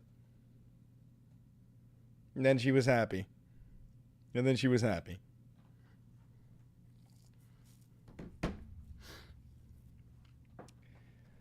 Oh, that's so funny. Hey, Chris, it's been a minute. Does MAGA still hate Trump? What? No, I mean, a lot of MAGAs jumping ship because Trump is a pedophile and he fucks kids, but probably the larger, like a fuckload of MAGA will never abandon him.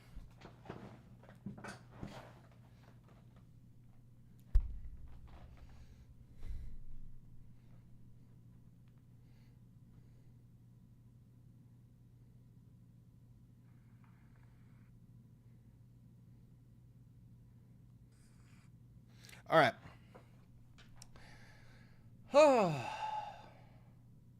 Start this video real quick. How about this?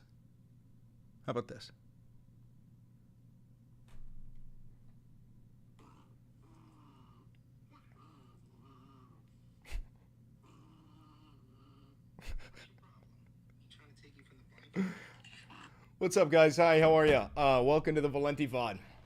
We got a lot to talk about today. Russia bombed Kyiv like pretty damn badly. They got drones piercing through the anti-aircraft system, the anti-aircraft defense system, hitting subways where like civilians are sheltering. Pretty crazy.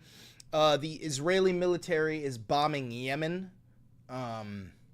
Even though Trump is like Trump had like a peace deal with the Houthis, being like, we'll stop bombing you if you stop attacking our ships. What else? An off-duty Border Patrol agent in New York City got shot in the face and survived. Had nothing to do with him being an off-duty Border Patrol agent. Had everything to do with him just being bad, wrong place, wrong time. Got fucking robbed. He's surviving, though. I think he's in not prison. I think he's in the hospital. What else? Harvard and Trump are going at it in their lawsuit because Trump wants to get rid of DEI at Harvard but install MAGA DEI, which is essentially like they have to hire more they have to enroll more MAGA voters as students, and they want to do an audit of the curriculum and make sure that there's nothing in the curriculum that teaches anti-Israeli values or paints America in a bad light, neither past nor present. Meaning like chattel slavery, can't teach about it, which is fucking crazy. Thank you for the congratulations for 76K. Appreciate you. What else? Yeah, we've got more stuff about Russia attacking Kyiv, and then we're going to cover this New York Times article all about how Donald Trump supporters are willing to move past Epstein and, like, Donald Trump fucking children. They're willing to move past that because they're all servile dogmen that bow down to the king. So other than that, my name is Chris Valenti. We do have a hate chatter. Don't ban him, please. Hi, Dakota. Don't forget to like, comment, subscribe, and hit the notification bell. It costs you nothing, and it helps me immensely. If you do want to support the channel financially, a couple ways you could do it are becoming a patron on Patreon for $5, becoming a member on YouTube for $5, clicking that thanks button below, donating to the channel, buying merch, and using the 40% discount code for Ground News.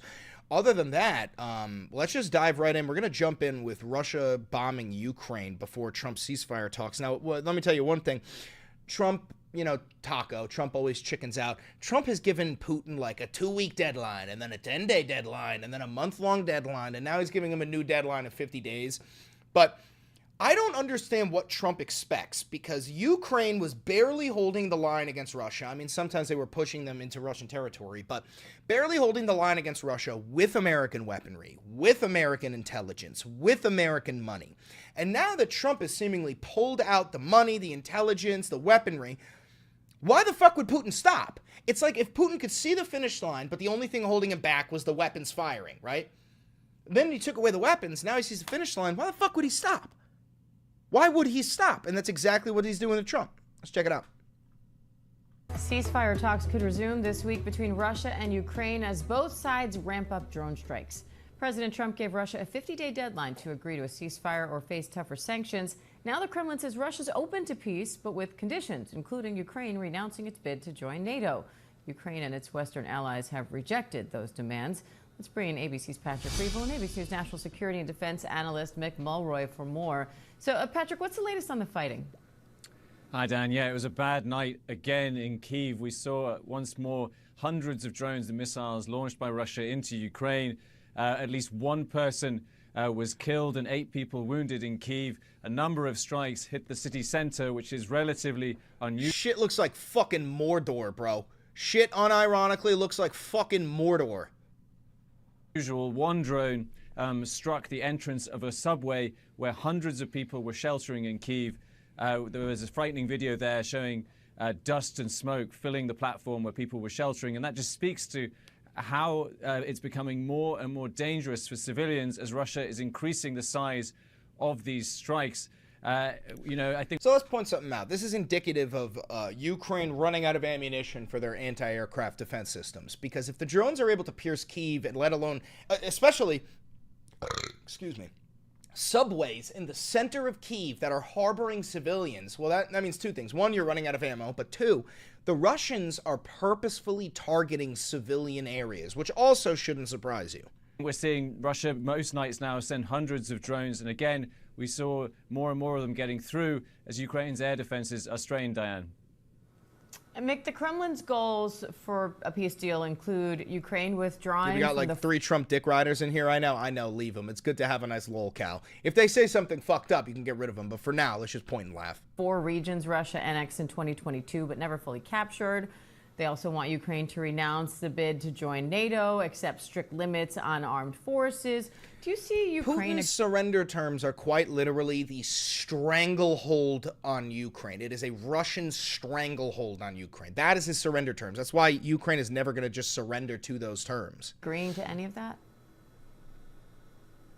But Diane, I do not see them agreeing to those maximalist positions. Essentially, they want Ukraine to be a non-sovereign state, essentially allowing their security to be dictated by Russia with no ability to form alliances, which they obviously need. That is exactly what Trump will be willing to do. Trump doesn't give a fuck about Ukraine. In fact, I think Trump really hates Zelensky because Zelensky is the leader that Trump wishes he was. Zelensky is like on the front lines. He's with his men. He's flying across the fucking world advocating for his people. You know what I'm saying? The people of Ukraine love Zelensky, and the people of America fucking hate Donald Trump.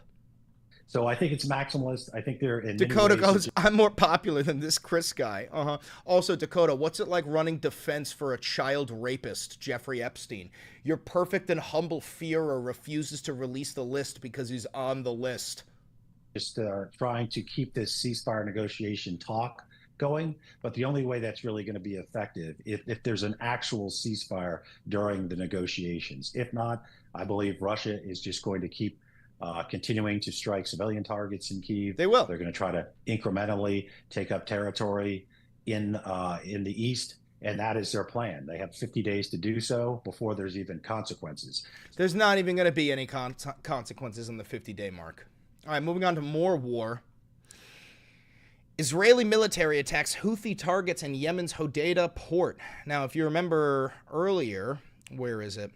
In May, the United States announced a surprise deal with the Houthis, where it agreed to stop a bombing campaign against them in return for an end to shipping attacks, though the Houthis said the deal did not include sparing Israel. So what I find really funny about this is that Donald Trump is realizing that the Israelis don't give a fuck about what he wants. Trump said, let's make a deal. I'll stop bombing you, you stop attacking our ships. The Houthis said, sure. Israel goes, fuck your deal, we're going to keep on bombing the Houthis. Now, whose bombs are being dropped on the Houthis? Ours! By the Israelis. The Houthis are not going to stop fucking up our ships now, so there's another example of Donald Trump just ruining everything. Let's read a little bit of this article. The Israeli military attacked Houthi targets in Yemen's Hodeidah port on Monday, in its latest assault on the Iran-backed militants who have been striking ships bound for Israel and launching missiles against it. Now, again, guys, do you know why the Houthis are attacking ships headed towards Israel? Because they've made it abundantly clear. It's because those ships are funding a genocide. And the Houthis have said repeatedly, hey, we'll stop attacking the ships if you stop arming Israel's genocide. Seems like a pretty good deal to me. I mean, I'll take that deal. Would you take that deal? Israeli Defense Minister Israel Katz said the army was, quote, forcefully countering any attempt to restore the terror infrastructure previously attacked. The Houthi-run Al Masirah TV said on Monday that a series of attacks on the port was underway without providing any details. The Israeli military said in a statement that the port it attacked had been used, quote, among other things, to transfer weapons from the Iranian regime. Dude, this is the funniest. This is so ironic because they're saying we bombed the port because they're transferring weapons from the Iranian regime. The Houthis' entire MO, their whole modus operandi is that we are attacking the ships because they're transferring weapons to the Israeli regime. This is like the what's the old thing where they say I didn't do it, you did, or like not me, I know you did, I know you are, but what am I? That's what Israel's doing. I know you are, but what am I? Fucking hilarious. Since Israel's war in Gaza, since Israel's genocide in Gaza against the Palestinian people began in October of 2023, the Iran-aligned Houthis have been attacking vessels in the Red Sea and what they say are acts of solidarity with the Palestinians. Israel has responded by launching attacks on the Houthis, who control the most populous parts of Yemen, including the vital Hodeidah port. Quote, as I have made clear, Yemen's fate is the same as Tehran's. The Houthis will pay a heavy price for launching missiles toward the state of Israel, Katz said. So things just keep on escalating in the Middle East and in Ukraine. Meanwhile, we talked about this in the beginning, in New York City, this is really a nothing story, but in New York City, an off-duty Border Patrol agent was shot in an apparent random robbery in New York City Park, police say. Now, him being a Border Patrol agent has nothing to do with this. The guy wasn't in uniform. He was an off-duty cop. He was just somebody was just trying to rob him. But that didn't stop Trump and the rest of MAGA from immediately using this story to push forward their weird belief, their false belief that all undocumented immigrants are violent criminals, because the man who shot that Border Patrol agent was in fact an undocumented immigrant. But Trump immediately hopped on the story with this. Crime in American cities started to significantly rise when they went to cashless bail. The worst criminals are flooding our streets and endangering even our great law enforcement officers. It is a complete disaster and must be ended immediately. Now, this is not coincidental. Kristi Noem, Tom Homan, they all came out, jumped on this story. I mean, that fucking Border Patrol officer is still in the hospital recovering from a face shot, and they immediately politicized it. So I don't ever want to hear some Republican tell me, like, it's too early, don't politicize it yet. Anyway, move on to the next one here. What to expect as Harvard takes on the Trump regime in federal court. Now, this is important, guys, because we've talked about how fascists take over. The first few things that a fascist needs to own in order to fully take over a government or a nation is the press, the education system, and the judicial system. Now, we've seen Trump got Stephen Colbert fired. Trump sued Paramount for $16 million over an ABC interview. Trump is calling for Jimmy Kimmel to be canceled, which I'm honestly not against. I fucking hate Jimmy Kimmel. But, so that's the media, right? Then we've got the justice system. They're, They're arresting federal judges. They are violating 9/0 Supreme Court orders. Excuse me. A lot of burping. They are threatening to redraw the maps in Texas so that they can get more congressional votes. You see what I'm saying? So the justice system already fucked. And then now we're seeing they went hardcore after Columbia University for the pro-Palestine movement. They went hard after Harvard University for the pro-Palestine movement. And now Trump is going to try and drag out this lawsuit as long as he can and, you know, fucking destroy Harvard University. Trying to get MAGA DEI, trying to audit the curriculum to add in like weird anti-history and anti-science shit. Anyway, let's read. Harvard University will be back in court Monday for a major hearing in its funding fight case against the Trump regime, the next step in a battle over restoring more than $2 billion in federal funding for research frozen by the White House this spring. U.S. District Judge Allison Burroughs is expected to hear oral arguments from Harvard's legal team and lawyers for the Department of Justice over the school's request that she declare the funding freeze unlawful. It marks a critical moment for what's become the flashpoint of a major clash over academic freedom, federal funding, and campus oversight, and a belief inside the White House that targeting the country's most elite academic institutions is a winning political issue for President Donald Trump. Now, this is important for one big reason here.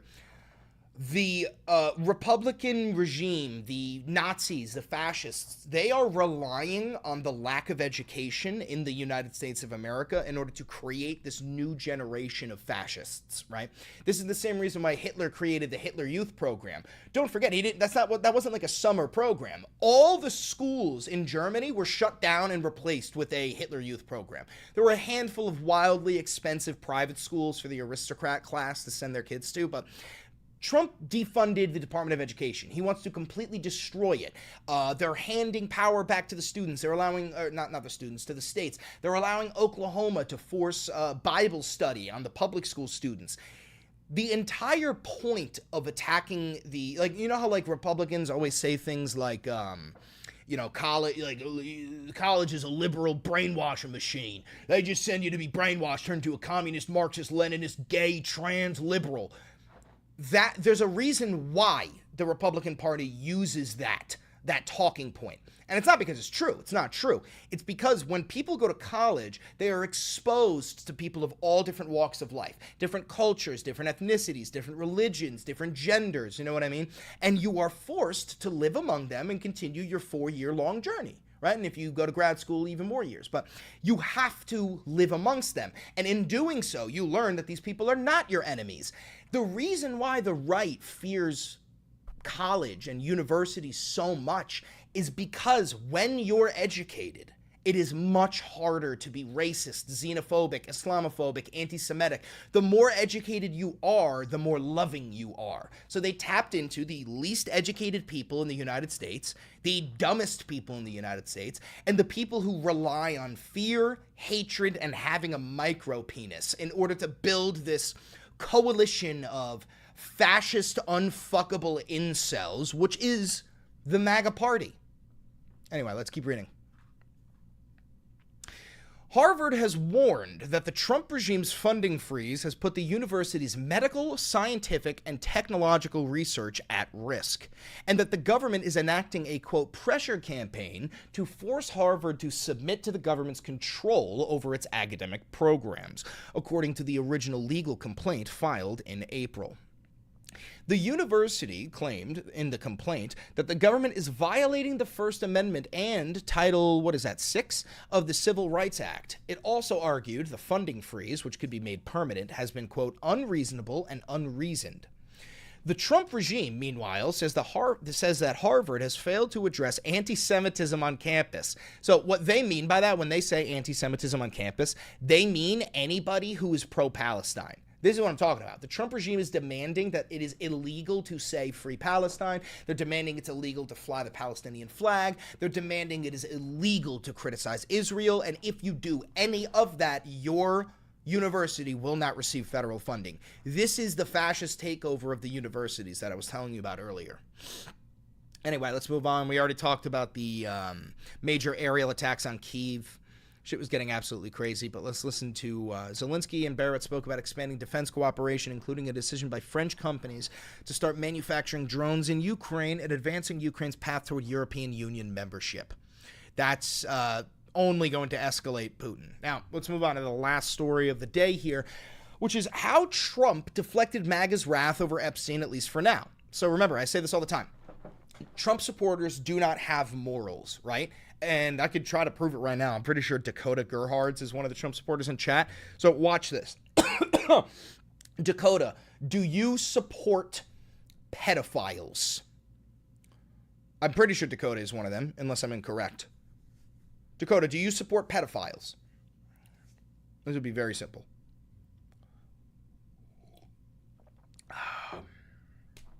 This will be very easy. Give it a second. Give it a second. Just give it a second. Sorry, I got an ad. All right. Well, my point is this. MAGA does not have morals. They will immediately say, no, I don't support pedophiles. And then I'll say, okay, well, do you want to see the Epstein list? And they'll say, yes, of course I want to see the Epstein list. And I'll say, what about Donald Trump refusing to drop the Epstein list? And they will immediately run defense for him. Okay, so they don't have morals, they don't have ethics, and it's going to be very, very easy for Trump to convince a lot of these bootlicking, servile dogs who lap up Trump's piss puddles to just simply forget about the sex trafficking and rape of hundreds, if not thousands, of young children. Anyway, let's see. In the week after the Justice Department walked back its promise to release the full collection of files about the disgraced financier and convicted sex offender Jeffrey Epstein, it seemed there was nothing President Trump could do to quell the fury of some of his supporters. He tried to coax them as he defended his attorney general against their wrath, asking, quote, "What's going on with my boys and in some cases gals?" He said he did not understand their interest in the case, downplaying it as boring. He even castigated them as weaklings and disavowed them as past supporters. Still, the backlash kept building. So we covered this when it happened. Trump posted on Truth Social. He said that anybody, including his own supporters, who want the Epstein list are weaklings. The list is boring, and he doesn't want their support anymore, and he considers them former supporters. Okay? So if you support Donald Trump and you want to see the Epstein list, this isn't my opinion. This is Trump's own words. He doesn't want your support because he thinks you're a weak dumbass who's falling for Barack Obama bullshit. That's not me. That is Donald Trump telling you verbatim.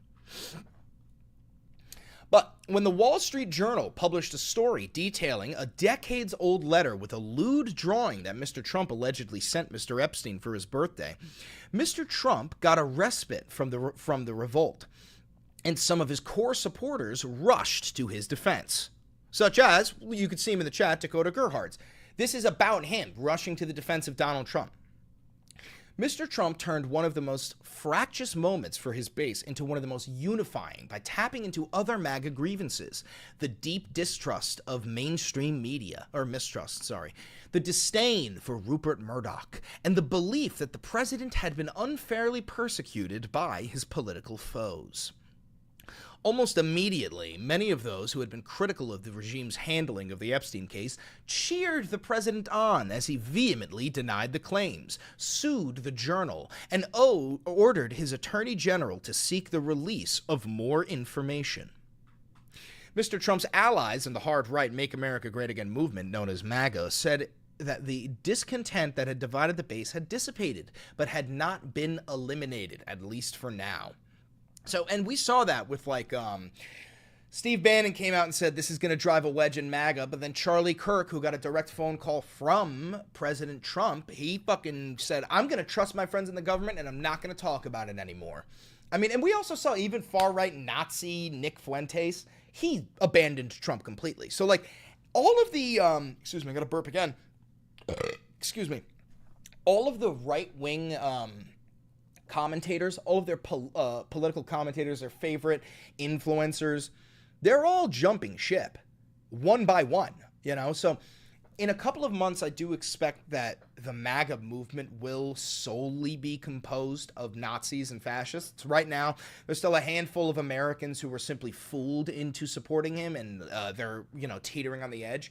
But as we saw with, you know, Adolf Hitler, that fat fascist on the Jubilee video where Mehdi Hassan debated a whole bunch of Nazis, as we can see, the fascists are out to play. They're no longer hiding it. They feel very emboldened by Trump. So I do think in a couple of months, the only people left will be genuine fascists and Nazis. And yeah.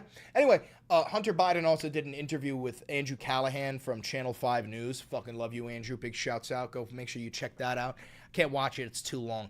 But other than that, thank you for tuning in. If you're live, stay here. Thank you for the $20 donation, Willant.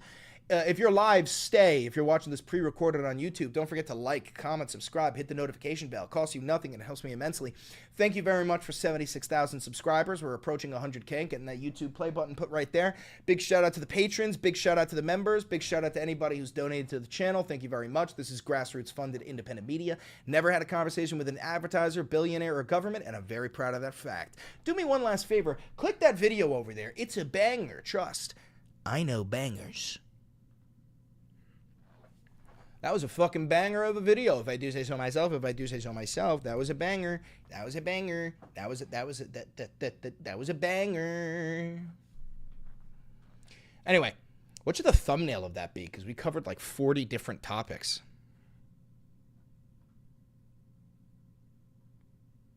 What should the thumbnail of that be? What was the main story? What was the main story of that? The only banger you know is banging your toe against the wall. Nice, bro. Hell yeah. Hell fucking yeah. Please don't spam in the chat. Please don't spam in the chat.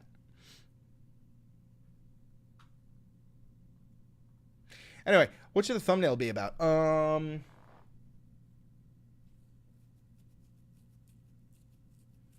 Screen grab the fat fascist. He's not even in the video. He's not even in the video.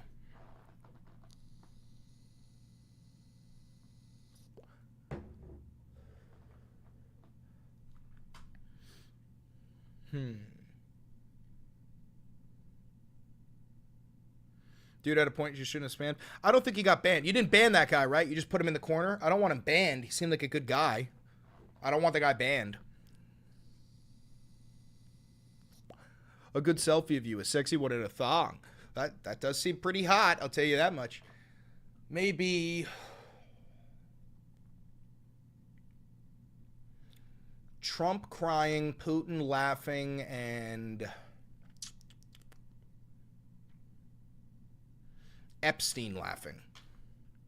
No, Trump crying, Putin laughing, and me. That's what we'll do. That's what we'll do. All right, Trump crying.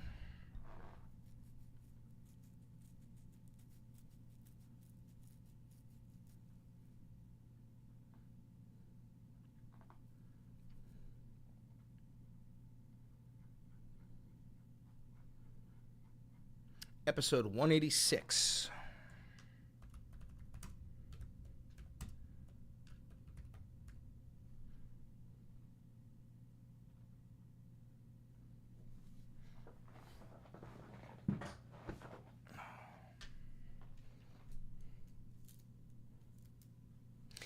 Got to add Netanyahu? We do. Laughing Putin. That's a good one.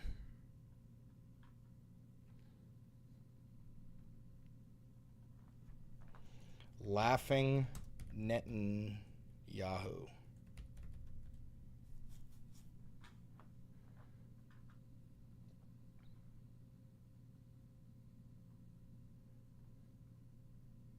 Oh, that's copyrighted.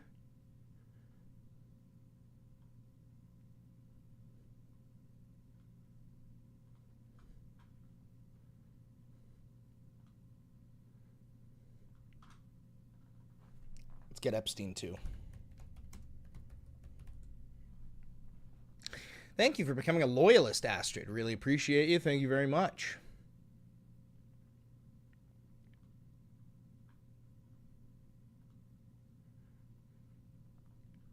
All right, let's get this fucking thumbnail going, huh?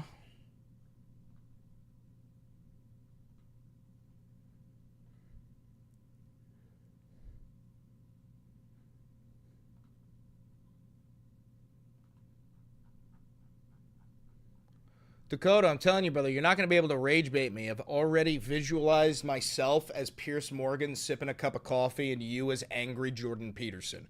I've already won the argument, brother. There's no coming back from something like that. Do you know the image I'm talking about? Let me pull it up. Pierce Morgan crying Jordan Peterson.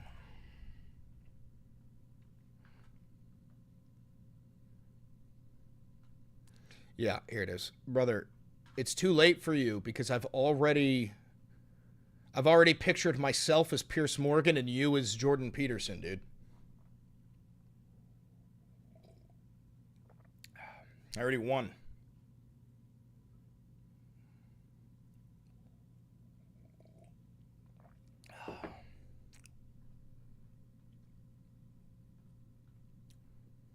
All right, so let's make Putin the background.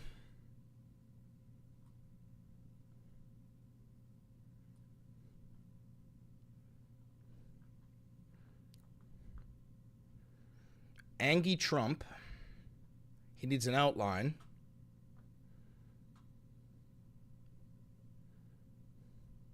How does one get so red? I don't know. Angie Trump. Happy Pootie.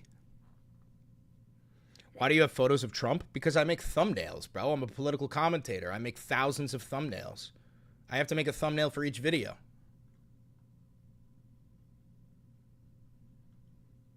I don't have an editor. I have to do that myself.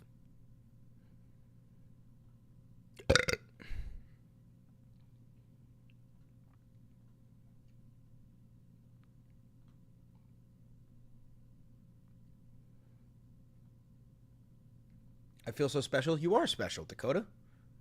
You are very, very, very special. Special boy. Can you please raise your overall audio? Yeah, I can do that. My apologies. My apologies.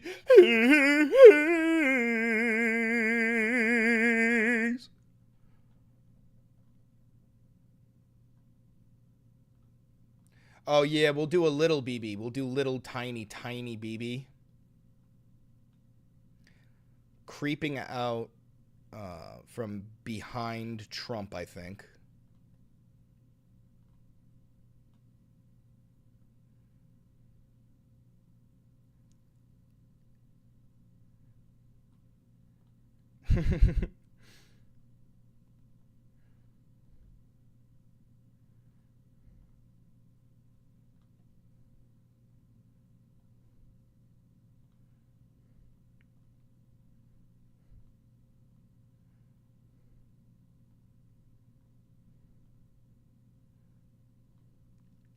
Itty bitty bibby. Itty bitty bibby. That's his name.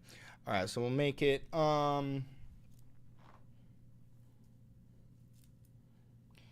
we'll make it say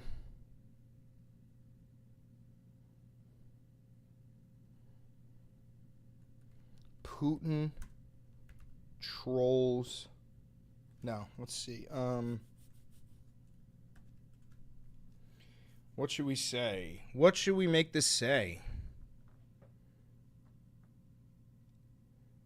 It needs to be clickbait. It needs to be clickbait. It needs to be clickbait.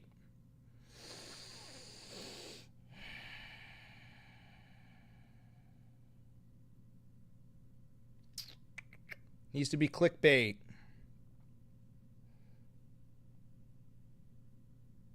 How about Trump is scared.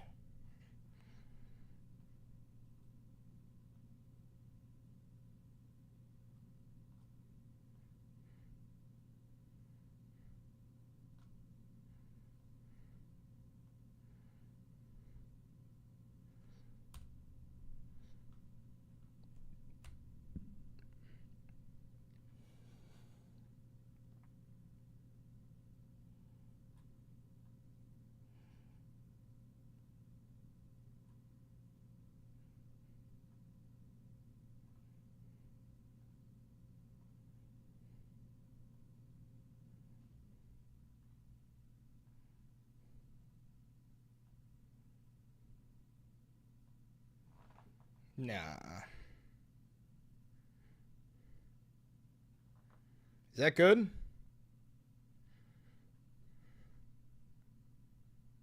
Nah. I don't like the way it's spaced out now, you know?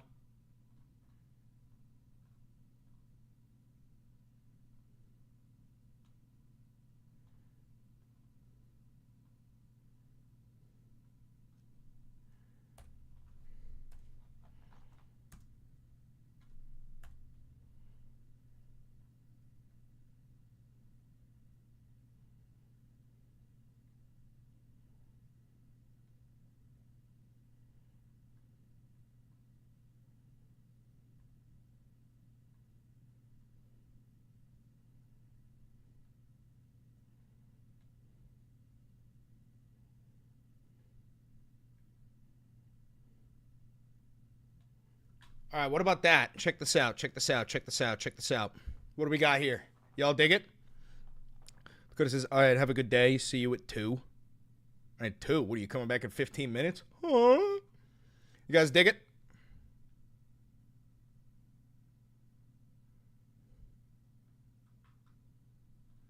Y'all wear fun? Dude, you have some of the worst grammar I've seen. I'll never understand how people don't get the difference in were and where. There's a fucking H. It's not like mixing up like your, and your, or you know what I mean? It's not like mixing up there, and there. You're adding an additional letter, dude. How do you mix up two completely different words? It doesn't make any sense. And that's when I come in contact with all the fucking time. Bad education. Again, proving my point. Trump relies on the least educated people in the United States to perpetuate his fascist ideology.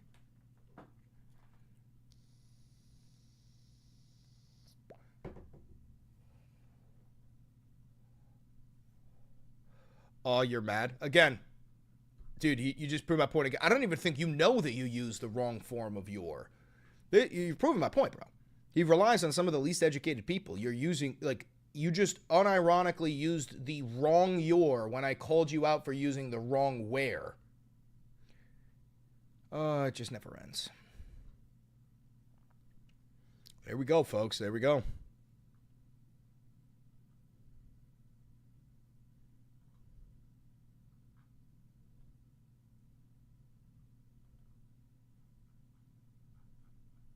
American education system at its best? Yeah, I know. CIA worked damn hard for this day. He did it again. Now I think he's doing it on purpose. I don't think he's actually that dumb. Oh, there we go. Now, sweetly? I think you meant sweetie. But now he finally used the right form of your. Good boy. You're learning. You're learning. You're learning. All right, episode 186.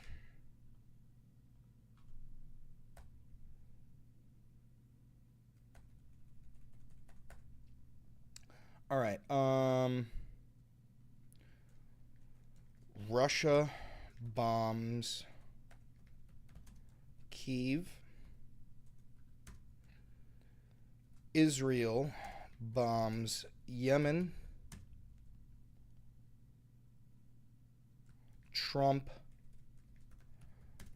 bombs the Epstein list.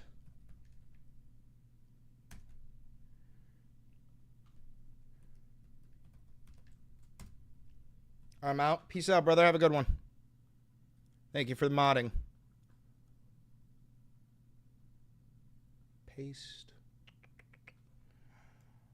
I swear to God, MAGA will support this man until their last breath.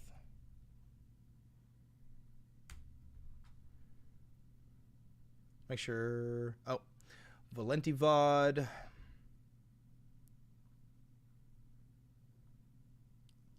Yes, I want this video monetized. Yes, show mid-roll. Thanks, Lemon Russ. I appreciate you. Thank you very much.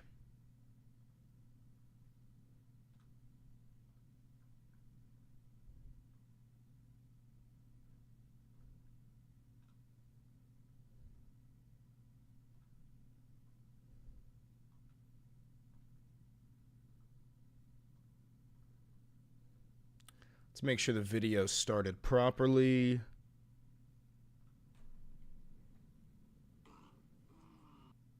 Yeah, it did. All right, we're good. Russia bombs Kyiv. Israel bombs Yemen. Trump bombs the Epstein list. Bang. Publish.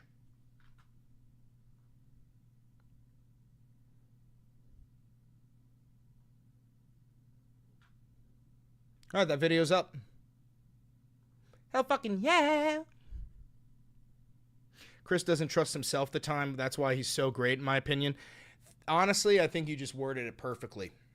I am a dumb fuck 27-year-old trying to figure out how to exist, just like most of you. And nobody has bought my opinion. And nobody ever will buy my opinion or my thoughts. So even if you disagree with me, you could trust that I'm telling you what I believe in. You know?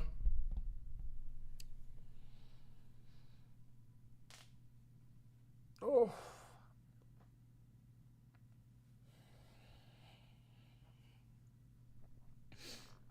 Bro is just here. Yeah, no. I'm verbatim just chilling. I'm just chilling.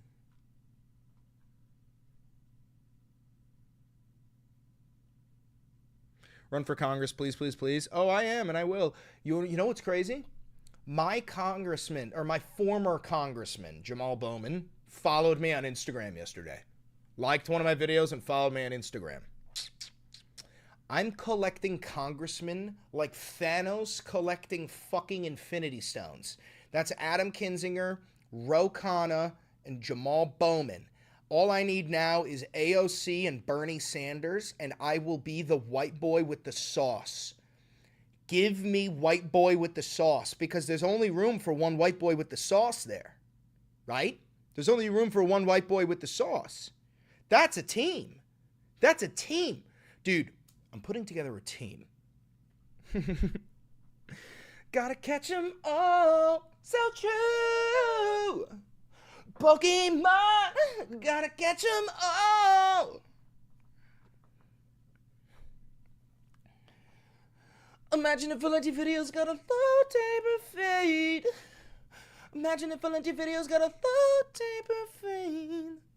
Imagine if Valenti videos got a low taper fade. Io sono il white boy with the sauce. Guardate lo mando. Ed io dammi la serenità di eccitare il cose che non posso cambiare. Il coraggio di cambiare il cose che posso. Il sarghezza di capirne la differenza. Il nome di Padre, il Figlio e il Spirito Santo. Imagine if the white boy saw. Imagine a white boy with the sauce who also got a low taper fade. Imagine if a white boy with the sauce got a low taper fade. Yeah. It's under the sauce. The cheese is under the sauce. Jack, how old would you say I sound? Chris, how old would you say I sound? 43. 43, 44. 43, 44. Yeah. Oh, yeah, and also Kristi Noem unwittingly attacked Eric Adams, which only 6 stones, you named 5. I'm the final stone. Congressman Valenti. So, Kristi Noem was talking about the guy who shot the Border Patrol agent in New York City, and she started saying that this is the fault of the mayor of New York. Seemingly, the mayor of New York City. Seemingly forgetting that Eric Adams is running against Zohran Mamdani, their #1 biggest fear. So now Eric Adams has to respond to Kristi Noem. It's really fucking funny, dude. They're so stupid. I like that. Good idea. Hi, Mr. Mayor. And also, Eric Adams is unironically the funniest man alive because of how stupid he is. He doesn't mean to be funny. I laugh at him. So let's watch this stupid, doofus, corrupt fucking mayor. You're the youngest person ever. Let's watch this stupid fuck make a fool of himself in 2 minutes. Kelly, how are you? Good, I'm good. I wanted to ask you, earlier today, Secretary Noem criticized sanctuary city mayors, including yourself, about your policies in connection to the shooting of the Border Patrol officer. She said sanctuary cities are unsafe and have led to that shooting. Your response to that? Well, I'm sure if you're covering the story, I'm sure you're going to correct it and let everyone know that I have nothing to do with the rules that are put in place.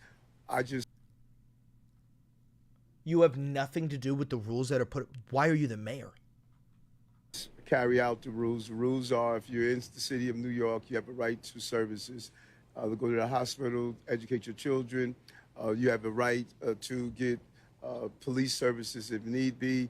When you do an analysis of this case, we arrest people. The courts determine if they're going to stay in jail or not. This person has been part of a revolving door criminal justice system, allowed to get back on the streets. And I'm sure in the last 3 years and 7 months that you've covered me, you know how outraged I am because of Andrew's bail reform laws on how we have this revolving door criminal justice system. So I am extremely angry that we have a custody. Dude, this guy is literally bent over the barrel by the Republican Party and fucked up his tight little asshole. Like, he is running defense for Trump, ICE. Like, he's doing anything that Trump tells him to do. It's unbelievable. Some Border Patrol officer that is in the hospital because a person that should have not been on our street was on our street. And I've said this over and over again. And so when you hear people who defend, like the shooter, they defend my actions of coordinating with federal authorities to take dangerous people up the streets, that is who they're protecting. I'm not protecting them. I'm very clear, always have been clear. Stop the revolving door system, go after the dangerous migrants and asylum seekers who are here, and allow... This guy just said go after the dangerous asylum seekers who are here. Brother, if they're an asylum seeker, they're not fucking dangerous, you stupid shit. Hardworking people who are in this city to go on with their lives as they go through the process. And so if I'm sure in your reporting, you will correct that problem for me. You will correct that problem for me. Dude is only worried about his own fucking image. That's all he's fucking worried about is his own goddamn image.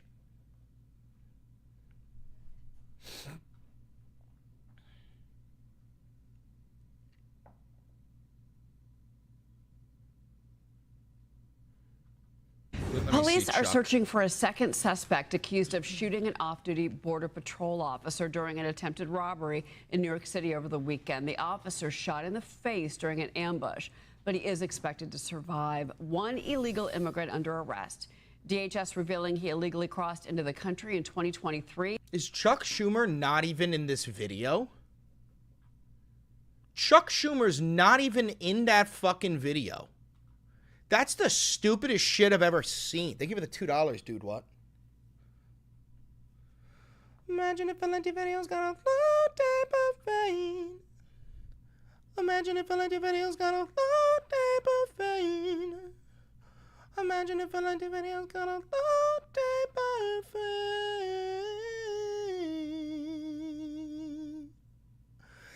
Imagine if Valenti videos got a low type of fame. Imagine if Valenti videos got a low type of fame.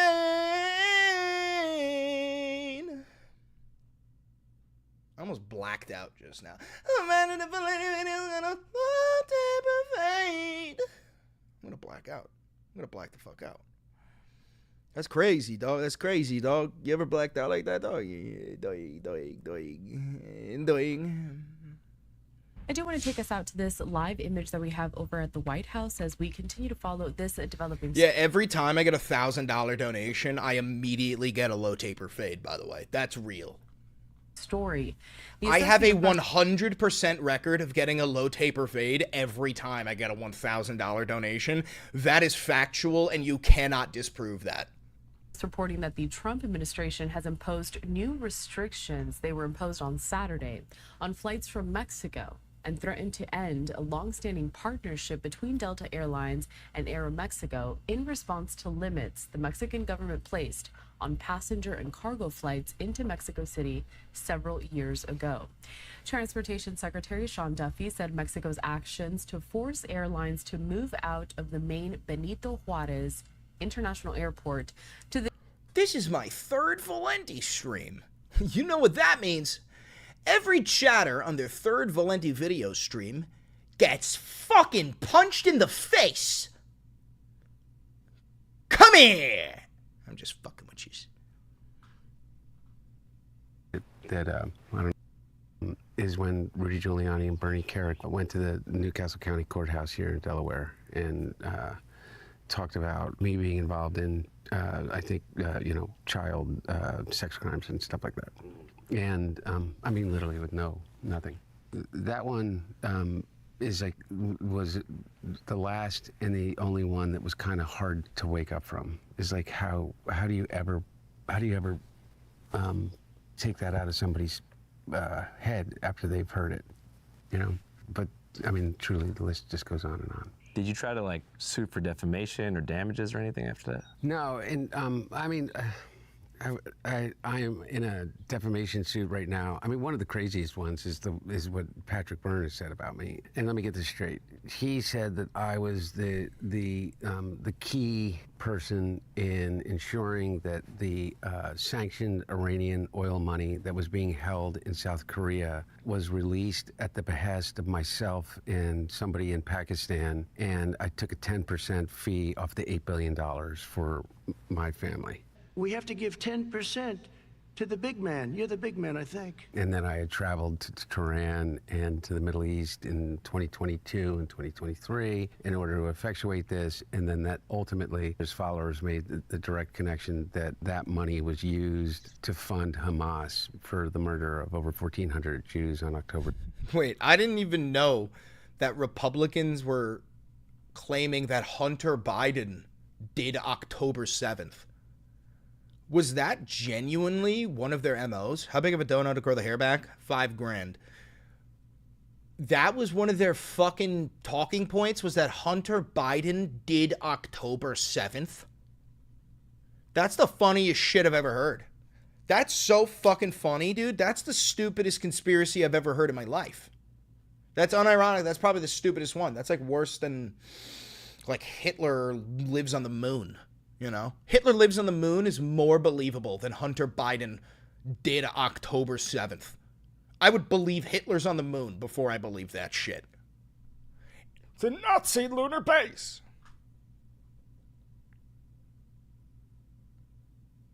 Oh my God, look at this. China attack. Is Xi Jinping set for an all-out invasion of an East Asian country?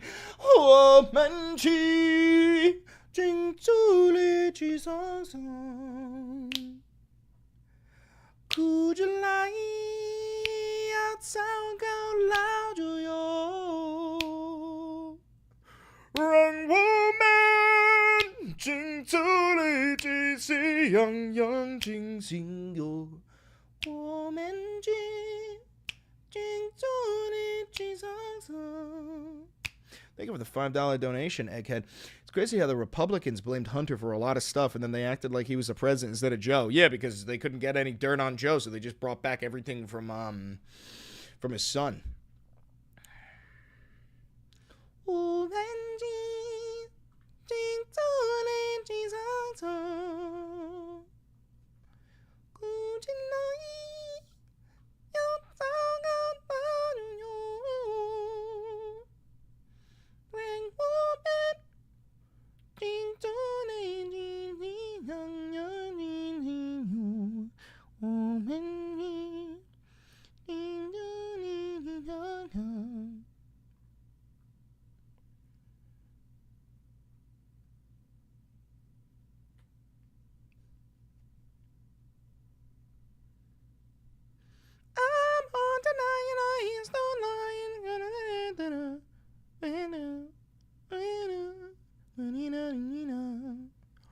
The Chinese are coming for your fucking money. President Trump just marked 6 months in office, and now he's taking a victory lap on foreign policy. Listen to this.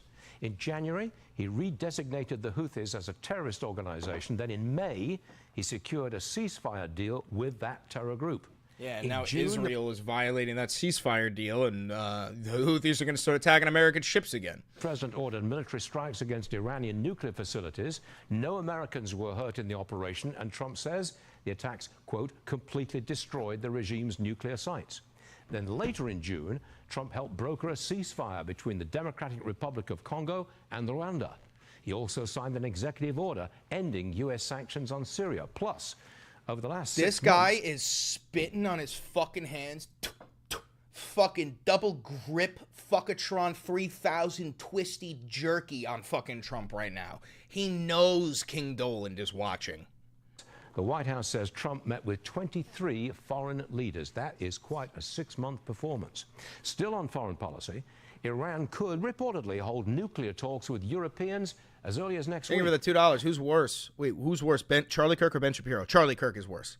Charlie Kirk saw the climate and changed from being like a debate lord who used like a fucked up sense of logic and critical thinking to manipulate people into his ideology. He gave that up and went, I'm a Nazi! He gave that up and said, I would force my daughter to give birth if she was raped and impregnated. He gave that up and tapped into, we need to save the West from the Jews, versus Ben Shapiro, who first of all is Jewish, and stuck with the whole debate bro nerdy talk, like debate, actually, and that has been forsaken by the right, because the right has fully adopted Nazi ideology. They're especially not going to listen to Ben Shapiro when he wears a yarmulke. Joining me now is retired 4-star General Jack Keane. Can you bring this up to Dude, this guy is one of the scariest people like in the United States, because his look plays a role. Look at his dead face. There is no emotion. Look at these eyes. These are the eyes of a man who has said he fucking dropped a payload bomb of 300 people and he only went clear. You know what I'm saying? This is a man who thinks that war is simply necessary. Please, General, on the status of Iran's military and nuclear programs. How are they doing? Well, certainly, Iran suffered a significant military defeat in a 12-day war with Israel, supported by the... Chris, I'm playing Hold Fast on my team are the Italians. You're going to fucking lose. Very decisive military. You know why the Italian Navy has glass bottoms to all their boats? So they could see the old Italian Navy. Strike by the United States. Their nuclear enterprise, certainly, which was the major objective, was largely either severely damaged or destroyed, are the assessments Israeli intel is making, publicly released, as well as the United States intelligence services. When you get into the real issue, the issue was advanced centrifuges. That's the capability that they need to enrich uranium. Those centrifuges, some 18,000, were either completely destroyed or so disabled as a result of the impact of the strikes and the penetration bombs that were used, that they are no longer capable of enriching uranium using those centrifuges. The enriched uranium itself, a lot of which was kept at the Ashfahan site. $5. Why does the guy on the right look like the food reviewer from Ratatouille? Because every time you kill a child, you age 2 years. Buried. Which by my math would make this guy around 7,000 years old. Some of that has survived because it's in powder form, but it's impassable to get at it without... Powder form? Are you telling me I can sniff nukes? Are you telling me I can line up gator tails of nuke and just rail lines of nuke? I just shoved a nuke up my pussy. A major engineer recovery operation. And to do such an operation will be in full view of... Yeah, it's the Italian army. Any advice? Yeah, dude, surrender. U.S. and Israeli intelligence.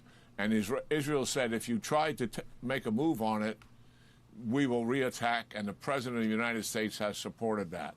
I think what is most likely, I believe Iran is committed to having a nuclear program, Stuart, despite everything that happened to them in the 12-day war. Of course they are. I said this the day we started bombing them, that if it listen, follow my train of thought. If Iran was complying with the IAEA regulations on their radioactive material, allowing the International Atomic Energy Agency to come in and monitor their stuff, which they did, and we still bomb them, and then Iran goes, fuck the IAEA, get out of our nation. And the IAEA's whole job is monitoring radioactive material. If that happened, how can you possibly expect them to not create a nuclear weapon? Now follow me here. What are some other nations that chant death to America and are enemies of the United States? There's nations like Russia, China, North Korea. What is a common thread among those three nations? The common thread is we don't bomb them. Now, why don't we bomb them? Well, the answer is they have nuclear arsenals. And if we bomb them, we run the risk of starting a war between two nuclear powers. So if I'm Iran, the whole nation, I'm a man that is the embodiment of Iran, and you just bombed me even though I was complying with your regulations and I wasn't building a nuke, and then I look at my buddies who aren't getting bombed and they have nukes, you know what I'm thinking? I'm going, fuck, dude, maybe we should make a nuke. Maybe we should kick out the IAEA who is watching us. Maybe we should just make a nuke and then hold it up one day and go, look what we got now, motherfucker. Now you can't bomb us anymore. Every action that Trump has made and every action that Netanyahu has made, even though Iran wasn't building a nuke, even though they were not creating a nuke, every action that these two fucking idiots have made has only expedited the process and guaranteed a nuclear Iran. That is what you've done. So just like in Trump fashion, he broke the piggy bank and then he glued it back together, and now he wants a Nobel Peace Prize for fixing the piggy bank. Hey, dumb fuck, you broke it. You broke it. Anyway. And I think the likely thing is try to start new at a secret site. And I believe from what I heard publicly from the Israelis, is they are much aware of that and they already have some intelligence on it. So look at Israel intelligence, U.S. intelligence is going to focus on this every single hour of the day, just like we did on those deeply buried sites. We knew where they were. We knew what the construction would be and the impediment in dealing with them, and we were able to deal with it quite successfully. So I'm confident that Iran will start anew, but we will be all on top of it when they do. So you're saying a forever war? Like, confidently translated, what you're saying is Iran's going to try again and we're going to bomb them again. 12-Day War 2, Electric Boogaloo. And then Iran's going to try again and then we're going to bomb them again. 12-Day War 3, Electric Fuck Me. Like, brother, you are guaranteeing that we are entering a new forever war with Iran. That is unironically exactly what you're saying. And Dondriel, I think I know you from TikTok. Handsome man. Waste of money for the Iranians. What a waste. Yeah, they could be a prosperous society, but then, like this, they're not going to be. Change the subject a second. Yeah, they could be a prosperous society, like Saudi Arabia, our ally. Like, you fucking idiots. Yeah, Russia insists on achieving its goals in Ukraine before they agree to a peace deal. Yeah, no shit. Oh, my God. Yeah, Russia, oh, big surprise. Russia's going to keep on fucking killing people until they get what they want, and then they'll take a peace deal. You know what that's called? It's not called a peace deal, dumb fuck. It's called victory. It's called victory. Russia won't accept a peace deal until they get everything they want. That's called victory, you fucking idiots. Putin until September 2nd for a ceasefire. Got me confused with somebody else? Oh, my bad. Doesn't sound like there's any progress at all, is there? No, and when you take a look at what Putin's so-called goals are, you can understand why the Ukrainians can't agree to it, nor the United States. I mean, dude, buddy over there said, yo, take a video of me. I'm going to fucking tighten up my kegel, tighten up my ass and balls, and do everything I fucking can to not react to the deafening sound of a fucking missile being launched over my shoulder, bro. Fucking film this, comrade. I'm going to look so fucking goated. Dude, he's flexing every fucking muscle in his body trying not to react right now. Can't agree to it, nor the United States. I mean, first of all... My fucking ass, bro. My fucking ass, dog. First goal is he wants a regime change. Yeah, he's literally aura farming. The guy goes, the guy literally aura farming. He goes, yo, get your fucking phone. I'm going to aura farm this shit right now. We just watched aura farming on Fox. Wara farming. Wara farming. Wara. God, brother, what the fuck? To go. Well, Zelensky was elected by the people. Martial law was declared. Just similar things happened countries involved in World War II, and they can't have elections until martial law is no longer there and there's not a war. People can't go to polling posts, to elect somebody, and what Putin wants is just a change period. Second, he wants to take over the 4 oblasts, think of them as provinces or states. Luhansk, Donetsk, the Zaporizhia his troops region, are presently Kyiv, occupying some portion thereof. Crimea. And Zelensky's forces would have to move out of there, and it would become part of Russia. The third thing is he wants Zelensky to say that he will never, ever join NATO. And number 4 is he wants him to demilitarize his military. Dude, demilitarize Ukraine, right as the Russians are bombing Kyiv, encroaching on the main fucking city. Hey, just demilitarize. Just get rid of your army. I promise I won't do anything after you get rid of your military. I promise! Do you know how fucking stupid you would have to be to agree to that? Do you know how fucking stupid you would have to be to agree to that? I want you to imagine somebody comes into your house, right? You have a knife, they have a gun. They fucking shoot everyone in your family. They shoot your dog. They light up the fucking place. They start breaking everything. They're shooting everything. And they've got you in a corner. And they go, hey, bro, I promise if you throw your knife over there, I will stop. I promise. No. Are we being so fucking dead ass? So you can understand Ukraine can't come to a deal like that, nor would the United States. And that's why this thing has been so challenging and why the president's frustrated and decided to double down on this and support Ukraine. And in that hope, battlefield effects, things start to change on the battlefield for Putin. It starts to turn negative for him. Then possibly that will get his attention. Don't know for sure to come to the negotiating table. We'll have to see. One more for you, General. An official in Taiwan sounding the alarm about China's maritime aggression, which has been apparently very obvious recently. And people wonder why Donald Trump is the president. It's right in front of you. He is a pawn for the military-industrial complex. Boeing up, Northrop Grumman up, RTX up, L3 Harris up, General Dynamics up. I'm sure Lockheed is up. Everything that makes weapons is up. Is China getting closer to an attack on Taiwan, and should Trump interfere? Well, if you look at the level of intimidation and coercion and how much it has increased in the 12 years that President Xi is in power, and the fact that it's at its highest state ever right now, you would think that they are getting closer. President Xi has said this publicly. He wants his military to be ready to take Taiwan Is my mic in okay? 2027.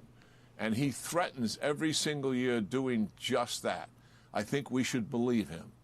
What is most likely here, Stuart, and the commanders that we have in the Pacific have said this publicly. We have seen President Xi and his Coast Guard and his Navy and other commercial ships that actually work for the PLA, in other words, work for the military, intimidate maritime as well as air interdiction zones around Taiwan. Oh, you meant military-industrial complex. And they believe they're rehearsing for a quarantine or a blockade, which is the most likely path that Xi would take as opposed to the all-out invasion. And it kind of supports what he's done so far. He's gained influence in the region by intimidating. I don't think that Americans are fully prepared for when the Chinese update drops.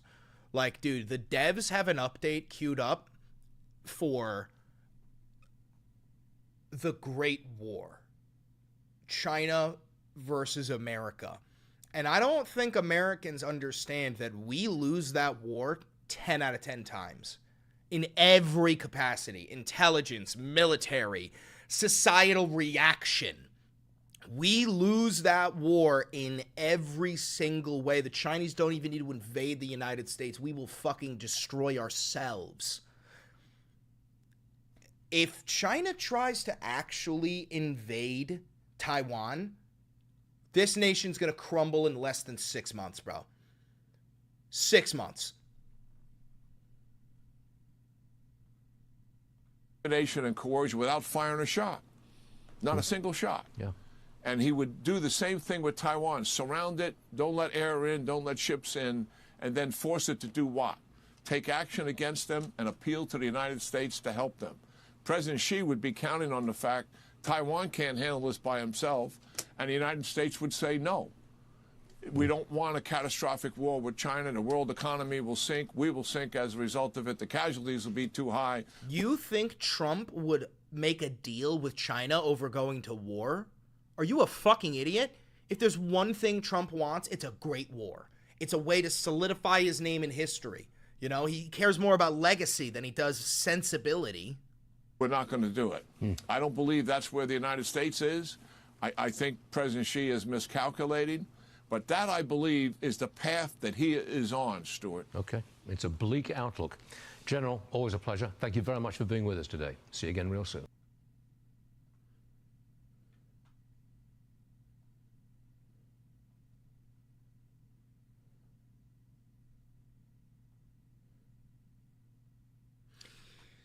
Oh, we live in a hellish nightmare.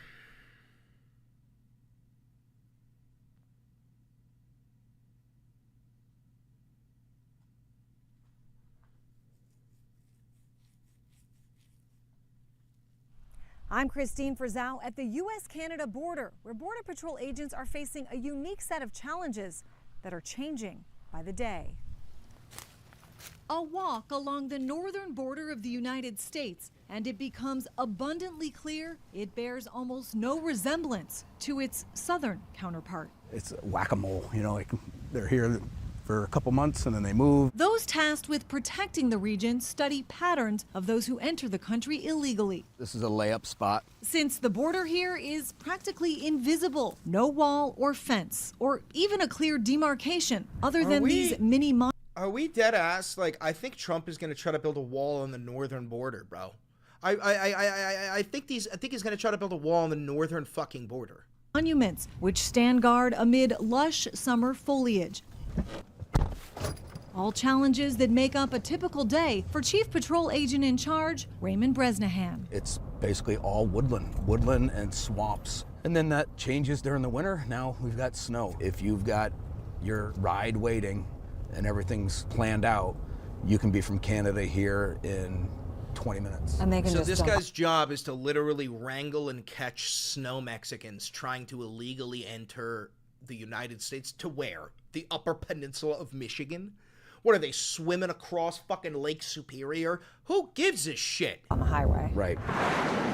The border with Canada, more than 5,500 miles, more than twice as long as our border with Mexico. We have significantly less resources than the southern border has to patrol 2,000 miles of border between the United States and Mexico. Robert Garcia is chief of the Swanton sector, the busiest sector in the north. While they rely heavily on technology, his agents lack even basic roads to drive cars on to patrol. This is the busiest location on the northern border for flow of illicit goods and contraband. Are we talking about what? Drugs? Syrup? Like what? What illicit goods are being smuggled over the border from Canada? Fucking maple syrup? Guns and... Yes, drugs, guns, people, any commodity that the criminal organizations can make a profit. The northern border, also the site of an alarming trend. More than 1,200 people on the terror watch list encountered at ports of entry in the north during the past 4 years, compared to just over 300 at the southern ports. Okay, well, how many people, let's see. How many people tried to cross the northern border into the You know what? Let me ask the AI.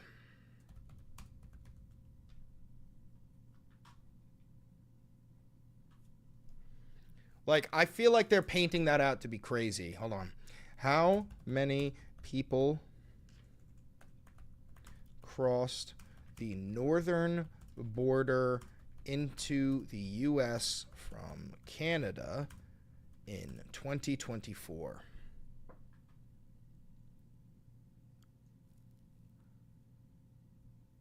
No, I don't care about apprehensions. No. Not apprehensions. How many people crossed in total?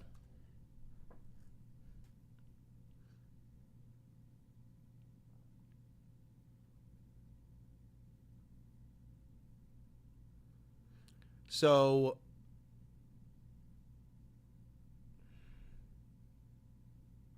about 200,000 people crossed the border. And what was the number? 1209.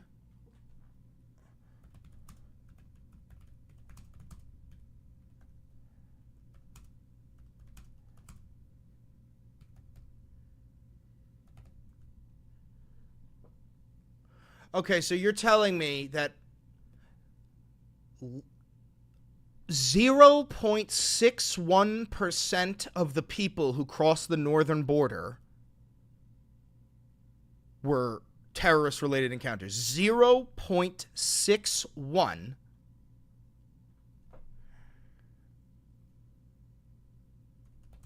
How many people crossed the southern border in 2024, legal and illegal?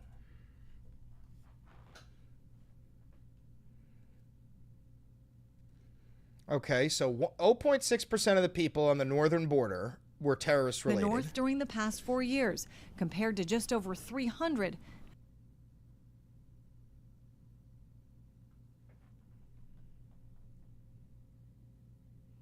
Okay.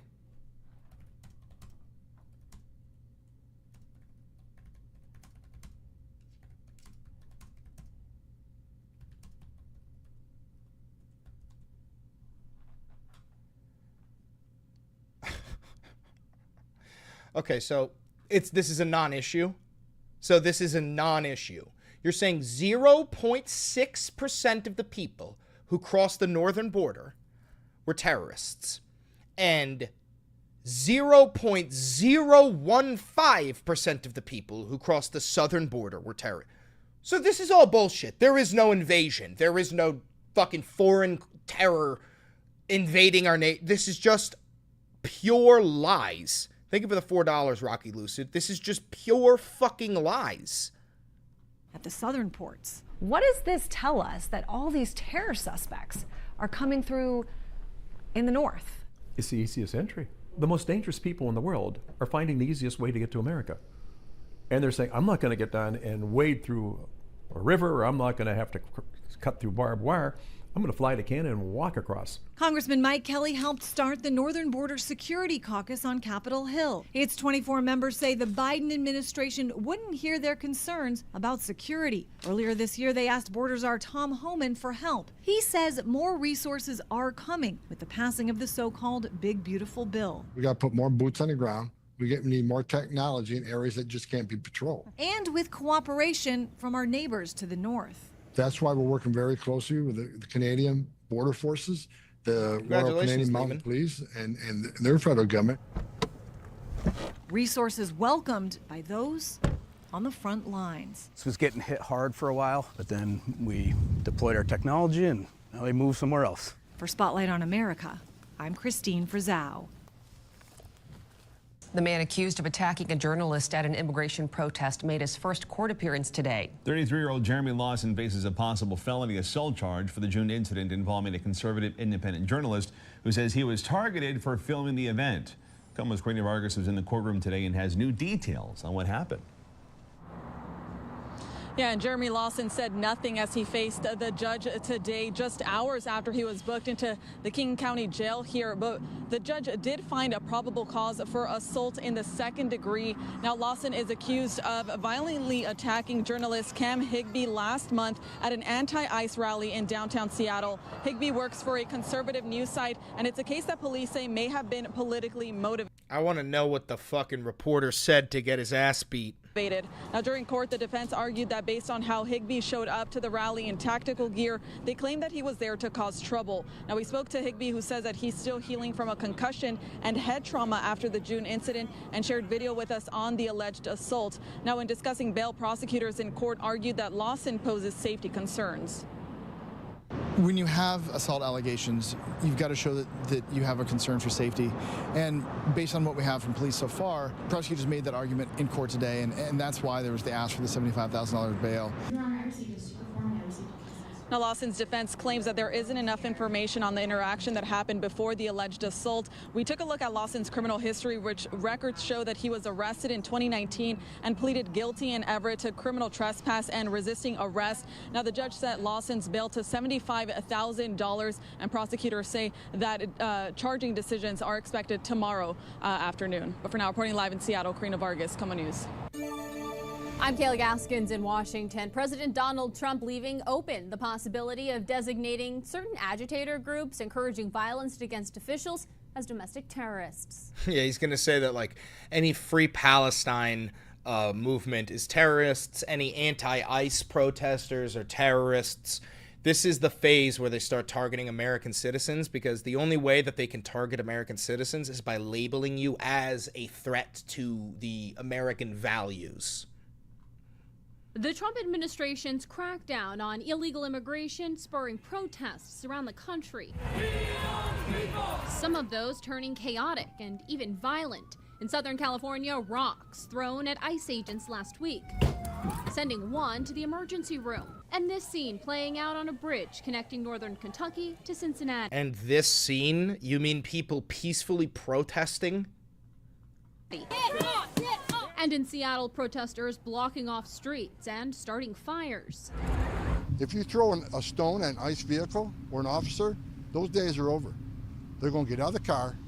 They're going to arrest you. The string of incidents spurring speculation. The more dramatic demonstrations are not organic bursts of outrage, but instead organized by groups with other motives. If the FBI determines there's a foreign or domestic group that's the organizer, would you consider designating them a domestic or foreign terrorist organization like you did with the drug cartels? I would do that in a minute. I would do.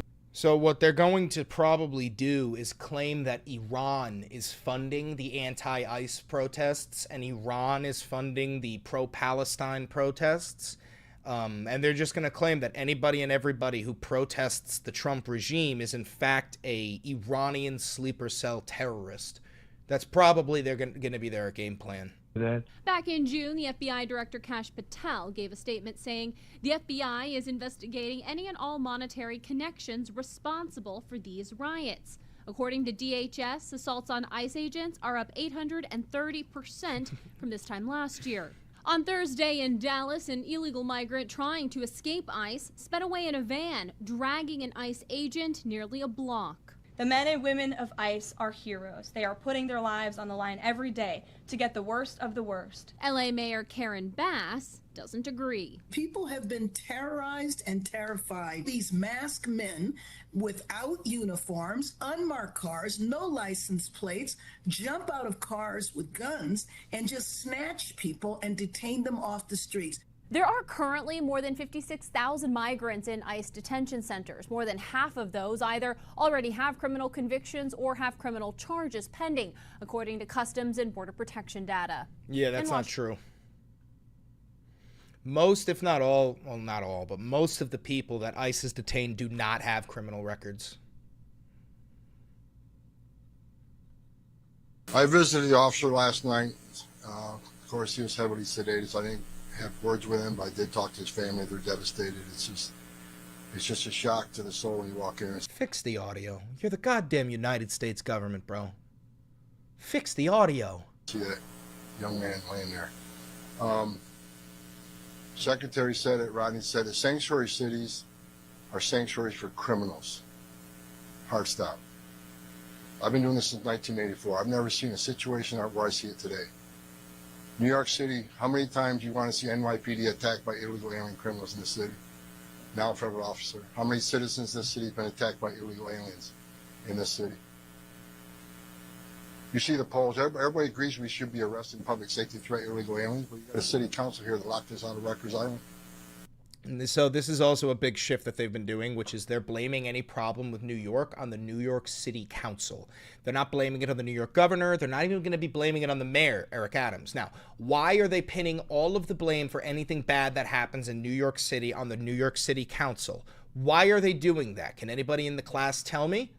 Who is on the New York City Council? Can you think of anybody that you know of that is on the New York City Council?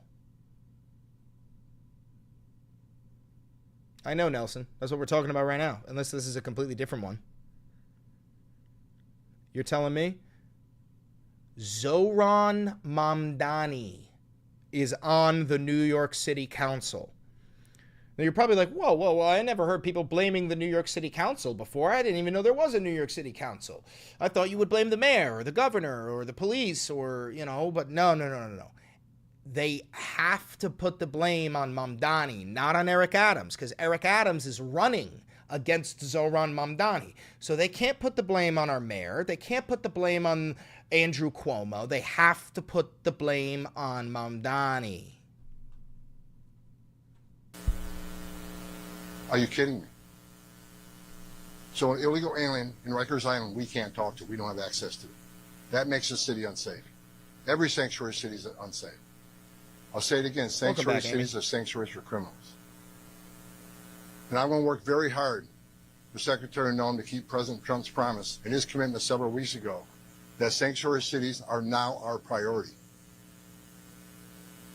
We're going to flood the zone. You don't want to let us into jail. You gonna flood my city? Try it, Mr. Holman. Try it. You want to flood my city with federal agents? Brother, that ain't gonna work the way you think it is, dog. Nah. That ain't gonna work the way you think it is, dog. You think 830 is a high percentage? Try flooding our city. We'll turn that shit into a 4-digit number overnight. To arrest a bad guy in the safety and security of a jail.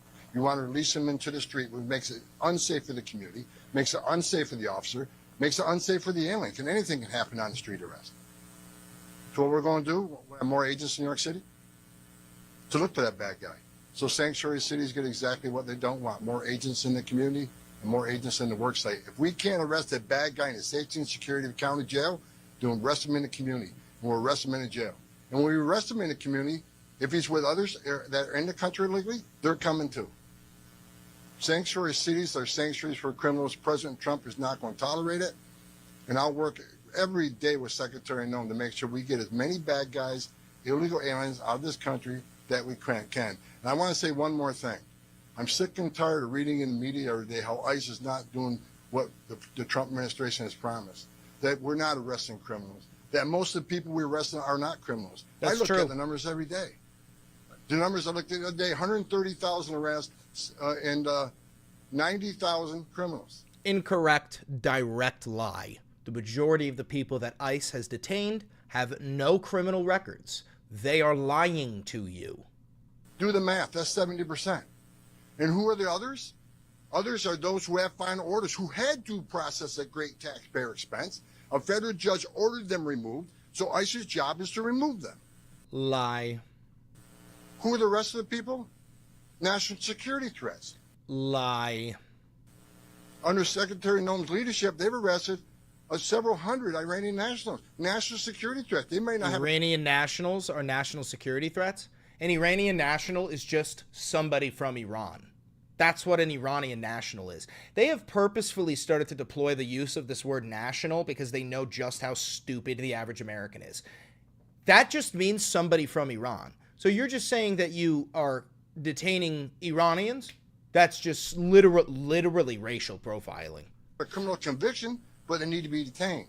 They need to be... What did you just say? They may not have a criminal conviction, but they need to be detained. So you're not gathering criminals. You just said they might not have a criminal conviction, but they need to be detained because they are Iranian.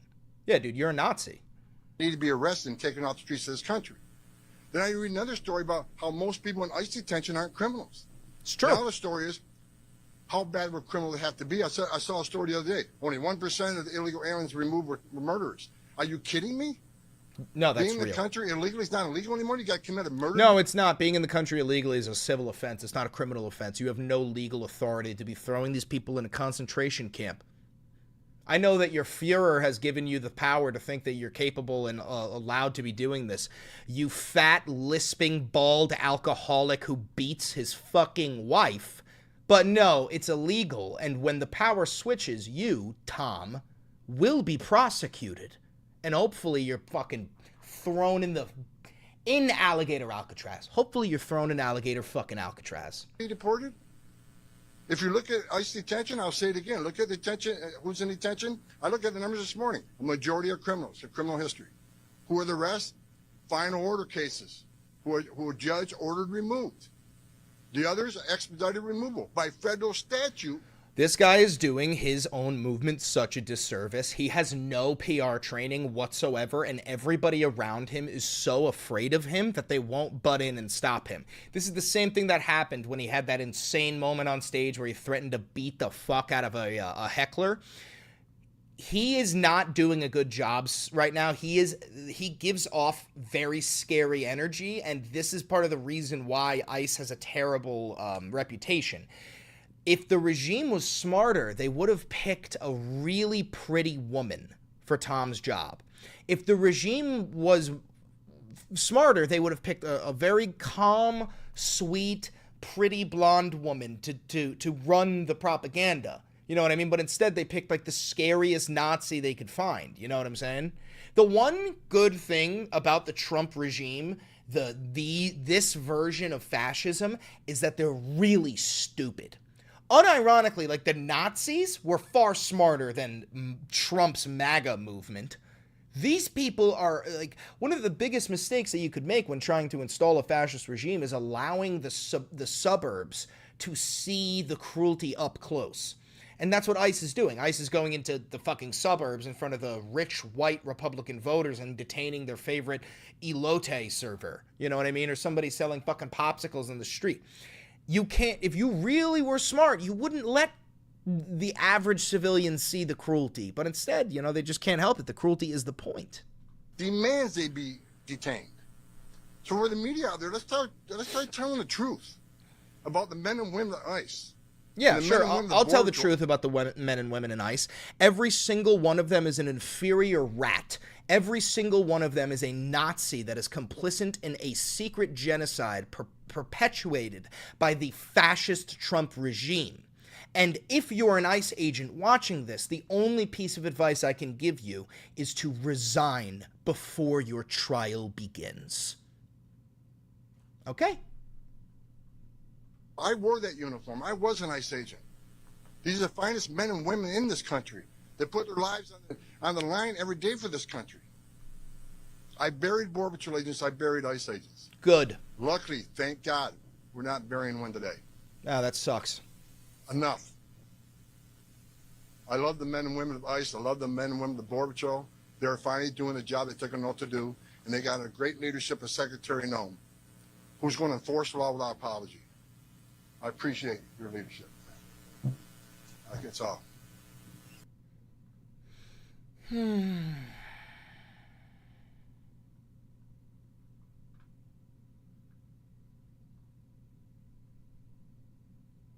Oh, somebody was talking about the Redskins.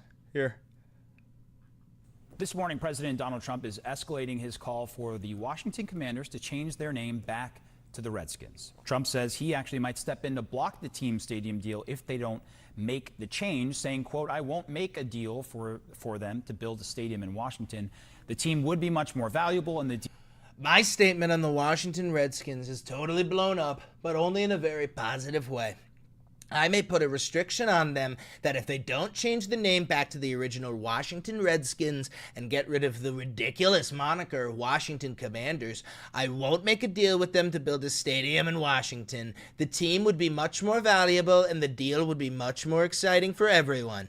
Cleveland should do the same with the Cleveland Indians. The owner of the Cleveland baseball team, Matt Dolan, who is very political, has lost 3 elections in a row because of that ridiculous name change. What he doesn't understand is that if he changed the name back to the Cleveland Indians, he might actually win an election. Indians are being treated very unfairly. Make Indians great again. Yeah, this is a distraction. That's what this is. Trump is trying to be edgy and controversial in order to pull attention away from the Epstein files, which is why we won't be covering this. Do everything you possibly can, make as many videos as you can, and type Trump Epstein as much as you can in every search bar. We will never allow the child fucker Donald Trump to get away with his child fucking. Not on my fucking watch.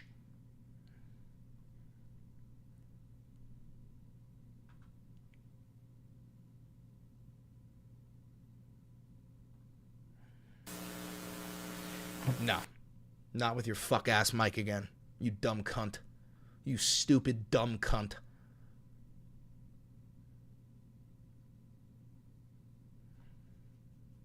I also want to bring in Jake Sherman, co-founder of Punchbowl News and an MSNBC political contributor. Jake, in that CBS poll, among respondents who identify as MAGA Republicans, 40% say they're dissatisfied with how the Trump administration has handled matters related to the Epstein case. 60% say they're satisfied. Again, I go back to, that might sound like a strong majority, but that 40% number is a lot. It's a lot among the MAGA base. Is that causing... I never thought I would ever see the day where 40% of the people who voted for Donald Trump are disapproving of him. ...concern on the Hill? What are you hearing? And whenever I ask you what you're hearing, I kind of translate that in my head to what are Republicans on the Hill hearing from their constituents? So it's a good question. I mean, that probably mirrors what we're hearing here on Capitol Hill, that 40% of people are or that some large percentage, I don't want to put a number to it, are not satisfied. And you see that in several different avenues. Number one, the House Rules Committee, which is a committee that preps... Well, the thing is, Rich, being dissatisfied with Trump's release of the Epstein list doesn't mean that you no longer support him. The majority of the people who voted for Donald Trump don't actually have beliefs. They don't have belief system. They don't have morals. So, yes, they're dissatisfied with the release of the Epstein list, but they will ultimately forgive him for it because he's the only thing that provides them with like a moral compass. They don't know what's right or what's wrong, but they do know what Trump says is right and wrong. So they'll just listen to whatever he tells them. Avi said it's not even 40% of the people who voted for him. It's 40% of the people in the cult. Well, that's my point, is that there's also a percentage of people who will never abandon Donald Trump. Donald Trump could fuck their own mouth and they'll still support him. It's insane. All right, let's watch a little bit more of that Jubilee video. Mehdi Hassan fascists. I want to see a little bit more of that Jubilee video, and then I'm probably going to take a lunch break here. Lots of people voted for Trump who don't identify as MAGA. Well, that's the thing. I refuse that. And I will forever hold that dear. If you voted for Donald Trump, you support every action he takes, including him fucking children. So, and I know that's insane, but that's the point. I'm going to hold these people's toes to the fire until they abandon Trump. I don't really care. You know what I'm saying? In regards... Okay, let's see. I'm pretty sure there's other chapters of this. In regards...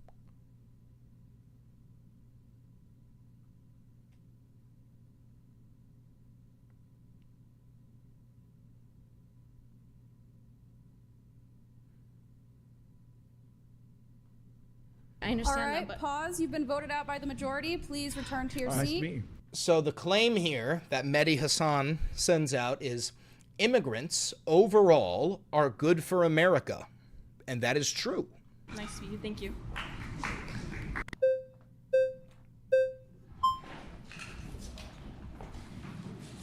Hey, how's it going? I'm Eddie. What's going on, man? Nice to meet you. All right, so first, before I start, I need to know what you mean by good. I can talk about the economy, I can talk about culture, I can talk about all those things. I need to know what you mean. All of them. All of them. I'm saying immigrants are good for The last time you did this with Jubilee, you got demonetized. I know, but how the fuck are they doing it? How is... Look.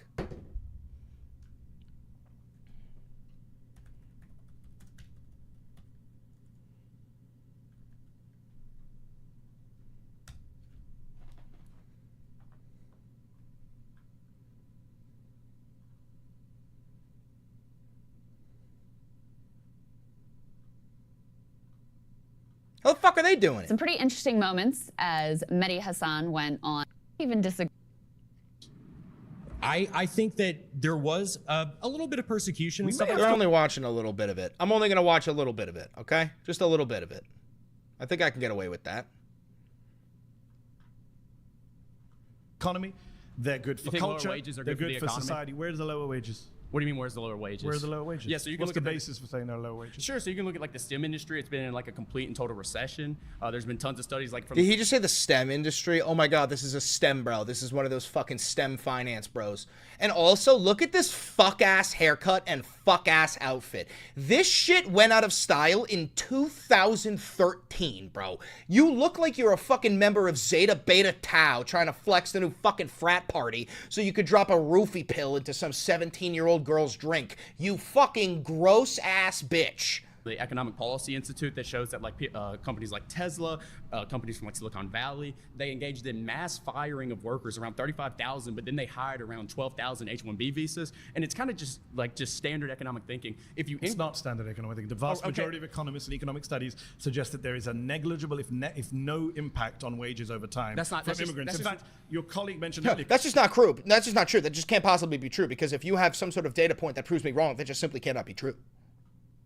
Dude, they're all so fucking predictable. Construction, there is actually evidence in construction, yes. But in some industries, in some areas, there is an impact. But overall, no. In fact, a study from the National Bureau of Economic Research found that migrants since 1965 have raised wages and raised innovation. Who's that by? National Bureau of Who's Economic that by? Research. No, hold on. That's where you publish studies. I'm asking yes, for I didn't the author. memorize the names of the authors. Yeah, I know you did. Right? Can you give me the authors you've got? Yeah, hold on. The study you're talking about is from Giovanni Perry, and what he did is he didn't account for aggregation issues, nor did he. The vast majority of aggregation. Yeah, thank you. Right. So listen, he didn't account for aggregation issues, right? And when you look at like the spatial approach, which is what all these economists use, you're not accounting for the fact that when immigrants come into an area, natives leave. If you look at that's not true whatsoever. And also, if an immigrant comes to the United States, legally or illegally, doesn't fucking matter, and then has a child, that's an American. That's a taxpayer. That's good for the fucking economy no matter what. And also, let me talk about one thing, which is that age 0 to 18 in the United States, you do not participate, okay? From age 0 to 18, you are not working, you are not putting money into the system, you are simply taking from the system. And that's designed, it's designed that way. You know, your parents, they gotta work, they gotta get you money, they gotta feed you, you go to school, you're not fucking participating. But then when you turn 18, you become a member of the workforce, right? And it is essentially your job to give back what you took over the 18 years. When an immigrant over the age of 18 comes to the United States and starts working, becomes a U.S. citizen, that 0 to 18 price tag was paid by another fucking nation. They are more beneficial to the economy than a fucking U.S. citizen because they don't take for 18 years. They come and immediately start giving. Especially if they don't qualify for any of the fucking benefit systems, which we lack most of them. Obviously, says also undocumented folks pay into the system without getting anything. That's my point. They're paying taxes, they're paying into the system, and they can never pull out Social Security, they can never get Medicaid, they can never get Medicare because they're not fucking citizens. Occupational approach where you look at the specific firms that immigration is going into, like Kim, ETAL 2013 did. You find a net negative impact. Is this guy on fucking cocaine? A 10% increase of immigration. You find around a 0.5% decline in wages when it comes to the specific occupations they're going to. So all your studies are flawed. So 0.5%. Weigh that up against what I just mentioned from the Congressional Budget Office, which is a massive boost in GDP per head, which you're not counting for, massive increase in tax revenue, immigrants actually funding the deficits and debts by paying way more in taxes proportionately into the undocumented immigrants. And what's interesting about wages is I'm in a room full of, I don't know what to call you anymore, conservatives, Republicans, fascists. I don't know. One of you has proudly said that. Call us correct. One of us proudly. Oh yeah, correct. I'm in a room full of correct people, but do any of you actually care about wages? Because for example, I actually do. For example, do you support raising the minimum wage? Absolutely, and you can't do that when you're bringing all these people coming into that's your not country. the reason. What a fucking idiot. I would support raising the minimum wage, but you can't because there's too many illegal immigrants. Shut the fuck up, Chad. Party blocks the minimum wage. You think Republican politicians don't vote for an increase in minimum wage because they're worried about immigration? Did I say I voted Republican? Did I say I voted Republican? Well, I'm going to show. Dude, this is what they all fucking do. The first guy, fucking Adolf Hitler, he said, "Oh, why do you think I support Trump? I don't support Trump. He's not fascist enough. I didn't even vote. I voted for John Pork." And now fucking Chad Dick Breath from fucking Houston over here is going, "Why do you assume I'm a Republican?" Maybe it's because you're a fucking dipshit. That was called 25 far-right Republicans. That doesn't mean I'm going to support every single Republican candidate. Good. So you and I, good. So you and I, let's agree. We both support raising the minimum wage. Yes, 100%. $7.25 since 2009. It's lost 30% of its value. If you care about wages, we should be raising the minimum wage in this country, not scapegoating migrants who aren't the cause of low wages in the country. You know who's causing low wages? Billionaires, millionaires, and people who won't pay fair wages to their wages, regardless of whether you are an immigrant or a native-born I get the monologue, American. right? Now let me respond. You had one. You had one with your one study that had a 0.5% impact. Go. Yeah, and your study sucked that you didn't even know who wrote it, right? So yeah, your study sucked. You didn't even know who wrote it, right? Brother, why don't you go fuck your sister, you goddamn hick? Let's get back to the point, Because I don't need and to there go it one goes study. again. The majority of studies say that wages are not impacted by migration. The majority of your studies are flawed. That's what I'm telling you. Not my studies. Right. Neither of us are economists. It's the economist studies. Don't assume who I am. Are you an economist? I could be. But are you? I could be. Are you? I'm not going to tell you. Are you? Oh my God, I'm not gonna tell you. This is the same thing that Jordan fucking Peterson did. Remember when Jordan Peterson was like, I'm not gonna tell you whether I'm a Christian or not. Are we fucking kidding? I'm going to major in economics, right? Are you an economist? No, not right now. Okay, so when I said neither is economist, I was correct. Just don't assume. To use your favorite word. See here, dude, this is nothing of substance. You look at the red flags; they're coming up. Let me get to the point. Great, but so you're when not you an talk about when you talk about the CBO, one thing you're not accounting for here is that they're assuming an equilibrium, right? Do you know what that means? You shouldn't make these type of assumptions. You said earlier that unemployment. Do I know what it means? I thought we're not doing assumptions. Okay, hold on. You mentioned we were at 4.2% unemployment. Yeah, that's counting people who have part-time jobs. That's counting poverty wages. Always been counted. Yeah, I'm against poverty wages. You won't let me again. Yes, if you go to the Logood Institute, they calculated a way where it's functional unemployment. Okay, if you account for things like just people who make around $25,000 a year, people who have fallen out of the labor market, people who only work part-time, if you count all of those people together and then add on the unemployment, that's around 25% of the population. So when you go, we don't have jobs, we don't have people to do this, and that, and the other. No, yes, we do. Okay, we don't have a labor shortage. We have a good job shortage. And when you No. We have a problem, which is that billionaires and millionaires and CEOs and conglomerates are choosing to hire undocumented immigrants so they could participate in something called wage slavery. They're not going to hire white boys from Texas that are college educated because you fuckers expect good living wages. You fuckers expect health and dental. But the undocumented immigrants, they can't complain. So they get paid pennies on the fucking dollar with the risk of ICE showing up to the farm to throw them out of a helicopter in the fucking Atlantic because the billionaires are the goddamn evil criminals, not the fucking undocumented worker who came all the way here to provide a better life for his child. You fucking racist piece of shit. Keep bringing these people in, and they're taking those jobs. The good job shortage is the fault of big firms, employers. I'm an employer. I can say that. Who hires the immigrants? Who hires the immigrants? The billionaires and the fuck. Employers. Exactly. So when you bring up these big firms, so that's the way that keep wages down. You understand that, right? So let me ask you a question. If you got rid of all immigrants coming in tomorrow, moratorium, you think that Republicans and why is he shaking? Yo. Why is he shaking in anger? Look at this. These people in, and they're taking those jobs. The good job shortage is the fault of big firms, employers. I'm an employer. I can say that. Who hires the immigrants? Who hires the immigrants? Yeah. Employers? Yeah. Exactly. So when you bring up look at his hand. Okay, so that's let me ask you a question. Watch his hand. Let me ask you a question. If you got rid of all immigrants coming in tomorrow, moratorium, you think that Republicans and dude, he's shaking. Aww. Is little fascist a little bit nervous? Are you nervous being on the camera in front of millions of people debating against Mehdi Hasan? Are you nervous because you're realizing that tens of millions of people are gonna realize just how fucking stupid you are? You fucking dumb bitch. Do us all a favor and never speak again, you fucking fascist. employers of big firms just suddenly raise all the wages. You notice That's how what you you didn't answer believe. what I said. You That's notice what how you it believe. was a complete. Are your ankles That's what all you right? believe. You pivoted the That's hell what away you from the believe. Are your ankles all right? Is that what you? I'm Are on the your ankles subject. okay? Do you believe that wages? I'm just wondering how naive you are. You believe that the 1% will raise wages in the federal wage They will if be we forced stop to. immigration? They will be forced to. great When you biggest increase naive. labor's relationship to capital, okay, and you give labor more bargaining power because you're But tightening this the is a supply very of simplistic labor. understanding of economics because you're Okay, not, explain I'm wrong. I'm telling you how you're wrong. I'm here. Because you're ignoring the fact that when immigrants come into an area, they spend money. They create jobs. About 1/5 of their monthly income leaves the country. About 1/5 of their monthly income leaves the country. Yeah, because they have fucking family. You dumb fucks. That's a good thing also because you don't like US aid, foreign aid. So this is the point. They create Don't jobs. I assume came that. into this country. So far, every one of my assumptions about you has been correct. But listen to me. I am an immigrant. I'm speaking from personal experience. Get the hell out. I don't even like...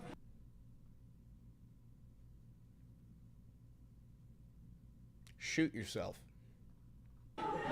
I should get the hell out. Yes. Why?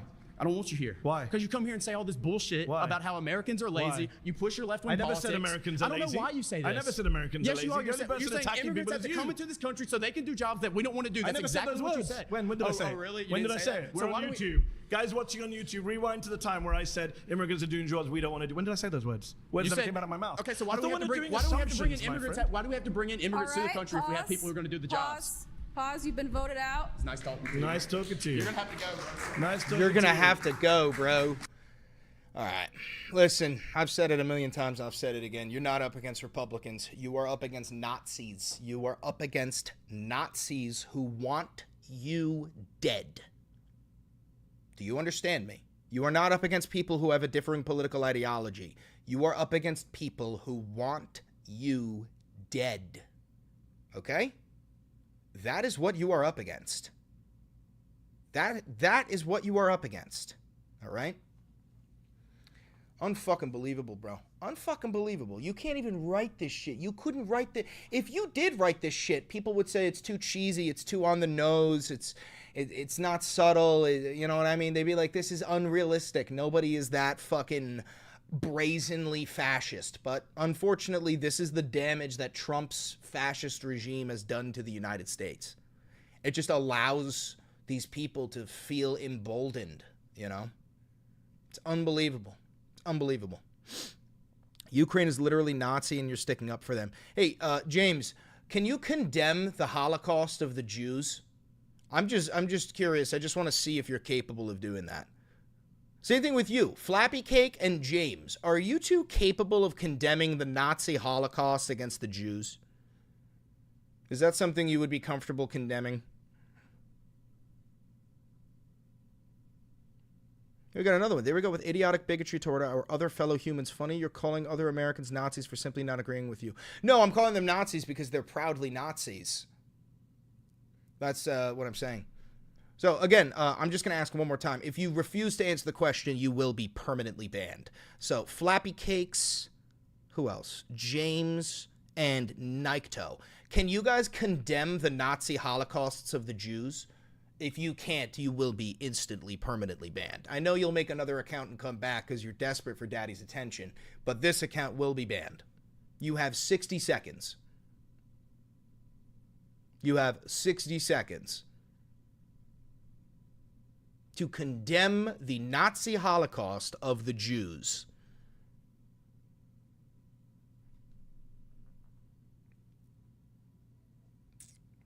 Last sip there. You have 40 seconds now. I'm on the trigger. You ought to be. You have 40 seconds now to all three of you.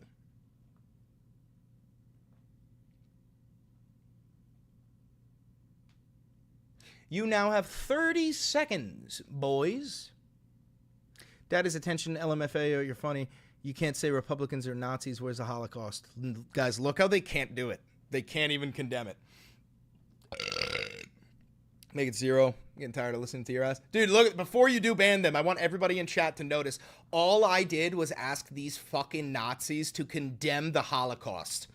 And they refuse to. Brothers, you're Nazis. Your opinions don't matter. You'd be better off dead. You can go ahead and get rid of them. Have a good one, Nazis. Have a good one, Nazis. Goodbye. Have a good one. Enjoy being an incel Enjoy being an incel that no woman wants to have sex with. You forgot about Flappy Cakes, too. You got to get Flappy Cake, the incel. There he goes. And you got to get Nyctocat, incel. Goodbye, incel. Dude, they're all the same. These are all fat, pathetic incels who just do not shower. Do not shower. It's unbelievable, even. It's unbelievable.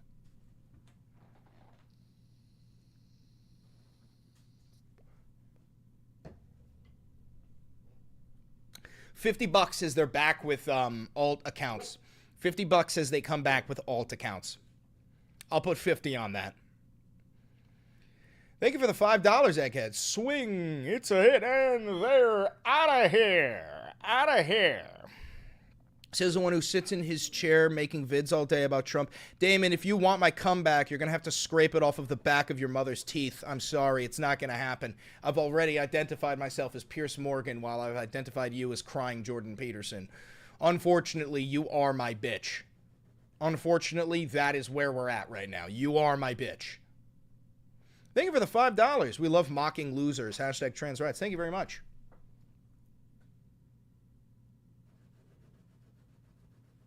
I'm cleansing everyone's rage. Give me your rage. Give me your rage.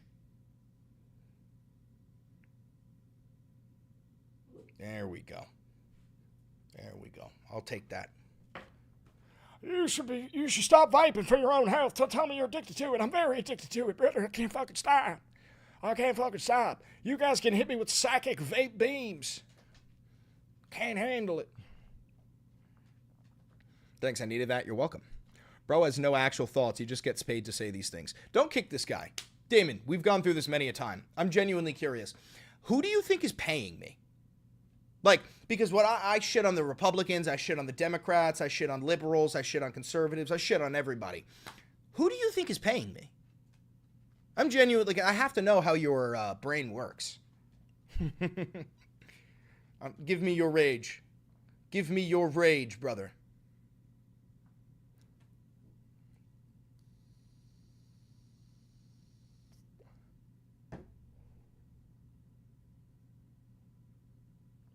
Politicians who want you to spread this hate. Oh, yeah, no, who? Who? That's what I'm saying. What politicians are paying me? Because I shit on so fucking many of them. I'm a goddamn socialist, brother. Do you think the DNC would be paying me? Because the DNC fucking hates me. Like, who is it that you think is paying me? I gotta know. You can't just say politicians, bro. That's a cop-out. The left. It's quite obvious. So what about when I say I fucking hate Chuck Schumer and Nancy Pelosi and Hakeem Jeffries because they're insider traders and they're traitors to the American people, and that the Democrat Party is fucking dog shit and the DNC is a complete fraud? Like, what about that stuff? Would the left be paying me to tell you how dog shit the Democrat Party is? The left loves you. Okay. So again, to the who is the left? Damon, you're saying I'm getting paid. Who is the left? I gotta know. You've never said that publicly until now? Oh my God. You're an idiot. Valenti videos, Democrats suck. Are you serious? Hold on. Let's go to your videos. Are you serious or are you trolling? I gotta know. I gotta know where we're at.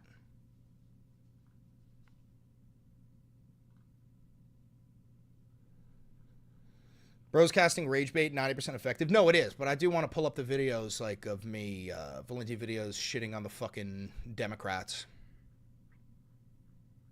You are serious. Okay, so you just don't know that I shit on Democrats all the time? Hold on.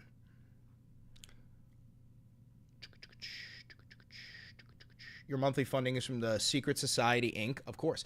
But what if Chris Valenti got a low taper fade? Imagine if Chris Valenti got a low taper fade. I have to scroll so fucking far. Jesus Christ. Bet you 100% femboy. Yeah, probably. This guy probably is a femboy guy.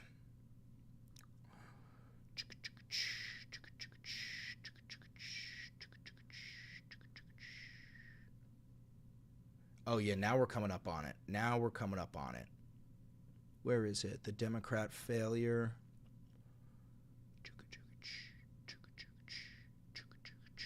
I'm too far. I gotta scroll back.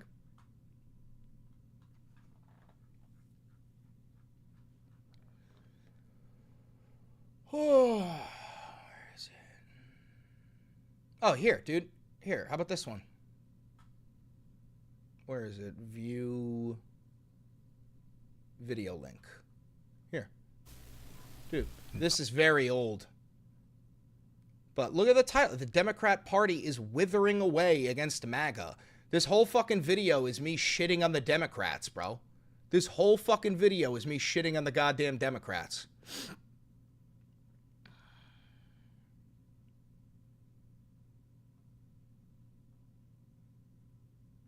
And then, actually, I have a better one for you. What about this? You're going to like this one.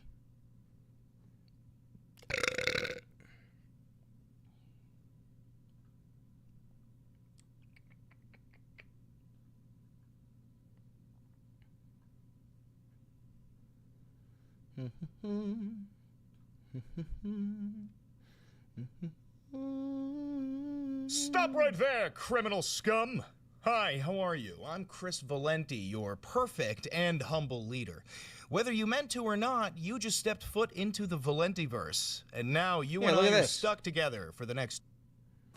Wow, that guy was intense. Now, I know it's easy to shit on Trump and Musk or Trusk for being fascist. I just made you stop your stream for me, dude. Calm down. What? Brother, I'm still streaming. What the fuck are you talking? Also, wait, you wanted daddy's attention, and now you have it. Why are you upset now? But we also have to talk about the people who are complicit in this fascist takeover. Democrat representatives such as Chuck Schumer, Nancy Pelosi, and Hakeem Jeffries have taken it upon themselves to bend the knee to their new overlord. So wait, this whole segment is going to be shitting on the Democrats, but I just want to point out, brother Damon, you said you have never publicly said any of that until now. This video was posted fucking 3 months ago, dude. 3 months ago. And not only that, has anybody here not seen the videos of me shitting all over Kamala Harris? Like, please put your hand up if you've seen me shitting on Kamala Harris all over TikTok for fucking months.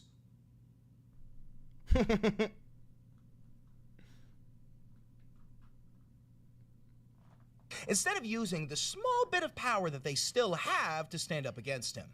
See, one of the ways that the Democrats could have resisted was through a government shutdown, which would temporarily halt the Trump administration's efforts to illegally defund our democratic institutions with Doge. See, government shutdowns are kind of like the equivalent of a sit-down strike, which is what I did when my parents took 6-year-old me to Rome. David says you never shit on her, you defended her against Trump. Okay, yeah, no, so you're just trolling. You're either trolling or you're mentally stunted. So I'm going to go with trolling. And it was 100 degrees. I will not move until you bring me a fucking gelato. And I got that gelato. Did my ass burn? Yes, but I got my gelato. Anyway, listen. Cuck Schumer, as I like to call him, voted yes on the Republican spending bill, which included cutting $13 billion from all sectors except military spending. In fact, it included an additional $6 billion for national defense, since the $883 billion we spent last year seemingly didn't cover all the bases. I mean, even Hakeem Jeffries had something to say about it. Is it time for new leadership in the Senate? Next question. Yippee! That's the equivalent of him saying absolutely fuck. What flavor gelato? Panna cotta vanilla. King not. That was almost courage, Hakeem. You'll get there one day. See, the bill also included reduced funding for housing and urban development in low-income communities, because the Republicans don't give a flying fuck about the least fortunate in our society. Mind you, none of this defense spending is going to take care of the suffering veterans that we have in this nation. That's what HUD helps with. Okay, so yet again, the U.S. has decided to spend almost all of our money on the military, instead of funding social programs that will boost our infrastructure and provide the working class with benefits. Isn't that great? You see, what Cuck Schumer did was something that I call anticipatory submission. Instead of waiting for Trump to take away his power, Schumer decided to bend the knee, kiss the ring, and have a whole bunch of anticipation for Trump seizing the Senate. Also that Chuck Schumer could be seen as one of the good ones. Orange in berry the eyes lime. of Mango Mussolini, that is. Hey, Chuck Schumer, go fuck yourself with a corkscrew.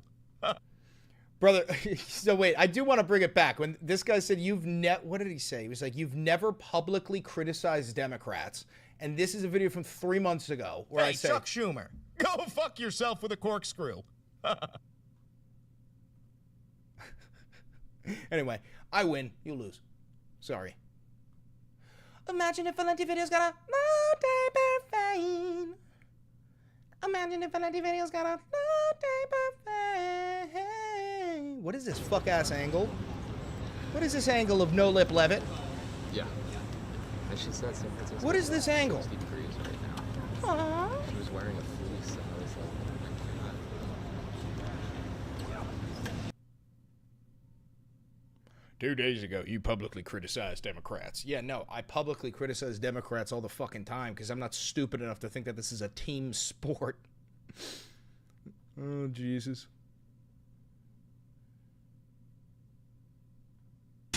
The Director of National Intelligence, Tulsi Gabbard, is referring Obama administration officials to the Justice Department for prosecution over the assessment of Russia's election interference back in 2016. Gabbard alleges that declassified documents showed that in the days leading up to the election, intelligence officials said that Russia was not trying and did not have the capability to influence the election using cyber means. Say hi, Weed. Hi, everybody. Hi, everybody. Hi, Mommy. You okay?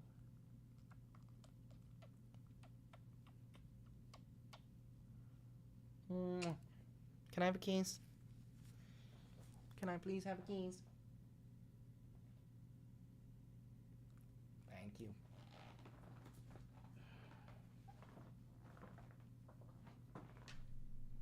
Yo, is that a chicken? Put him in the corner for 60 seconds. Gabbard says after the election, an email was sent to intelligence leaders asking them to create a new assessment. One former Obama official says the move by Gabbard is just a distraction. Tulsi Gabbard's been in the doghouse with Trump for a while now. This is her trying to get out of it. But everything she says about what we did is just false. It's just not true. Now, here is what Gabbard says will happen next in the investigation. Attorney General Pam Bondi, FBI. The engagement was good. Thank you, Alec Wells, for asking. Thank you for the $5. Tulsa looking like a Wish version of Valentina from the Thunderbolts. Patel, it is their responsibility to gather all of the evidence, both that we have released, the facts that have already been known previously, the information that will continue to come out, and move forward with this prosecution and these indictments. Gabbard says that she believes that there's enough evidence for prosecutions and... Trump posted an AI video of Obama being detained and then immediately deleted it. No fucking shot. Hold on. Trump posts AI video of Obama being arrested. No shot.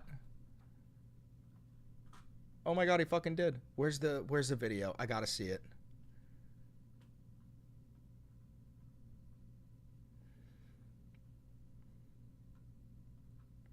No one, especially the president, is above the law. No one is above the law. No one is. I'm gonna get fucking copyrighted for this shit. Oh, here it is.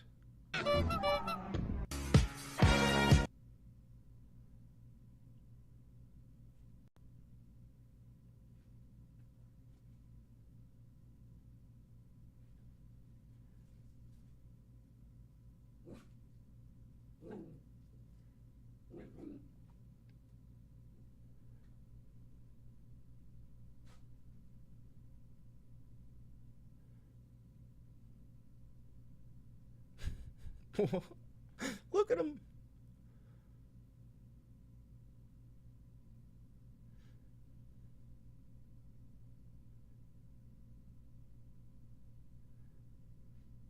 Thank you for becoming a loyalist. Appreciate that. So Trump posted, like, I can't...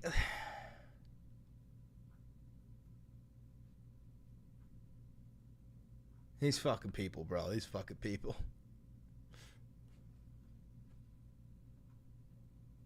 That's crazy.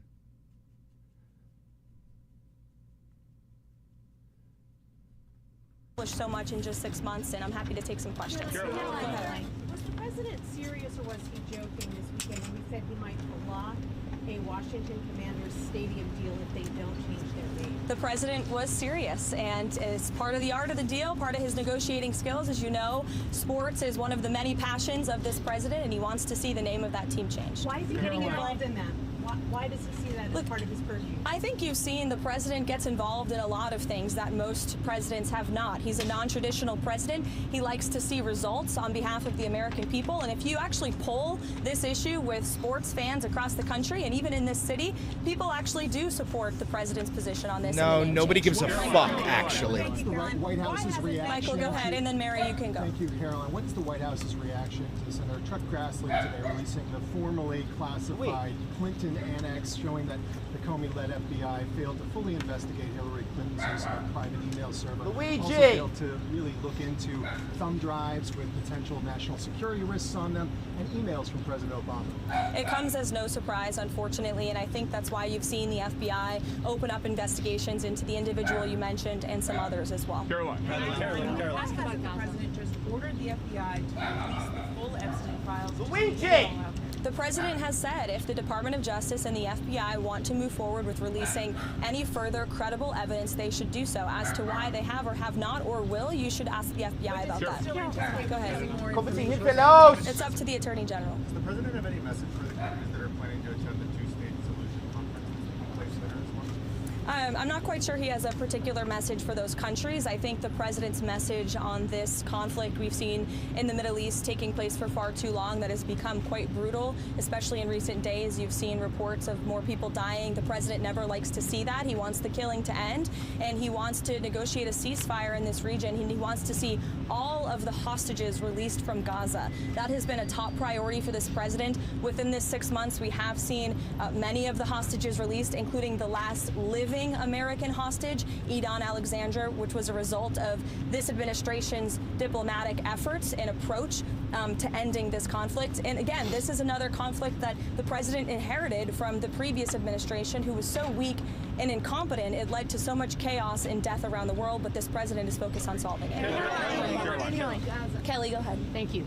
So at 6 months, the president is also experiencing some pushback from members of his own MAGA base, especially on the matter of the Jeffrey Epstein files. Is the president satisfied that his own supporters are not heeding his call to let it go and to move on? I know the president would reject that, Kelly. In fact, he cited over the weekend some polls showing that approval rating with the Republican Party is actually at an all-time high. That's not true at all. 90 to 95% amongst Republicans That's right not now. true That's whatsoever. Higher than any Republican president or any leader of this party ever. The president is the creator and the leader of the Make America Great Again movement. It's his baby that he made, and he knows what his supporters want. It's transparency, and he has given them that on all accounts when it comes to everything this administration has done, especially when it just comes to the president himself, taking questions from all of you in the press corps on a near daily basis, multiple times a week. No question is off limits here at this White House, not just for the president, but myself as well. Kelly.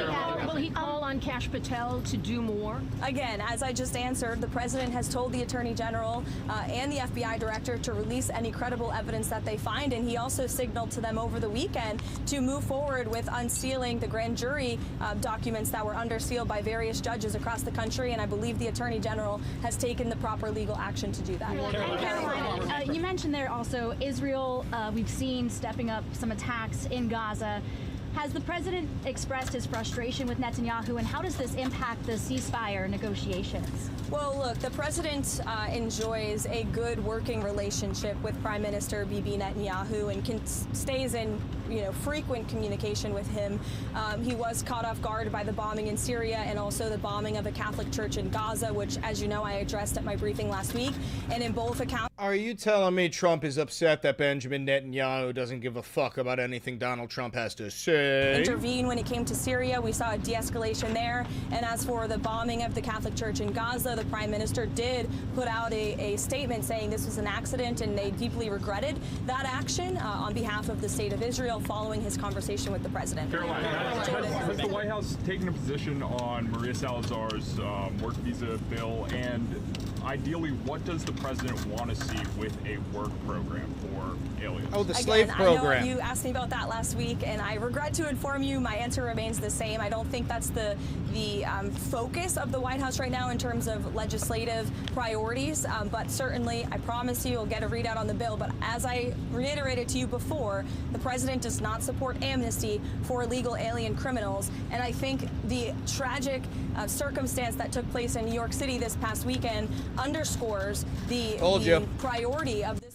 These motherfuckers are gonna jump on that Border Patrol agent being shot. Illegal alien criminals and public safety threats from our country and our community. That's this president's priority right now. Ideally, what does he want to see with the work program? Caroline? Americans have become more hesitant about President Trump's different ways that he's been conducting immigration. They think that it's going too far.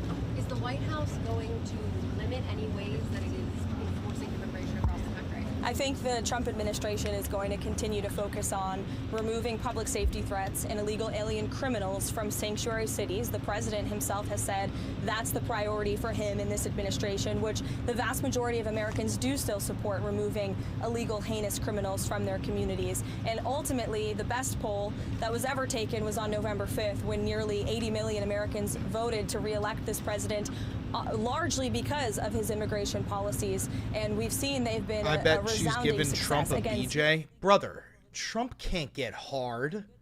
You think Trump can get hard? Are you out of your fucking mind? There are reports His legs don't even work properly, bro. Going through the Epstein files, we're told to flag President Trump's name if it came up. Is that something the president was aware of, or something that he directed those agents or the Department of Justice to do? I don't believe that's something the White House was aware of. You'd have to ask the FBI. Is President Trump satisfied with how aid's being distributed in Gaza right now? Look, the president is the reason that aid is even being distributed in Gaza at all. He wants to see this done in a peaceful manner where more lives are not being lost.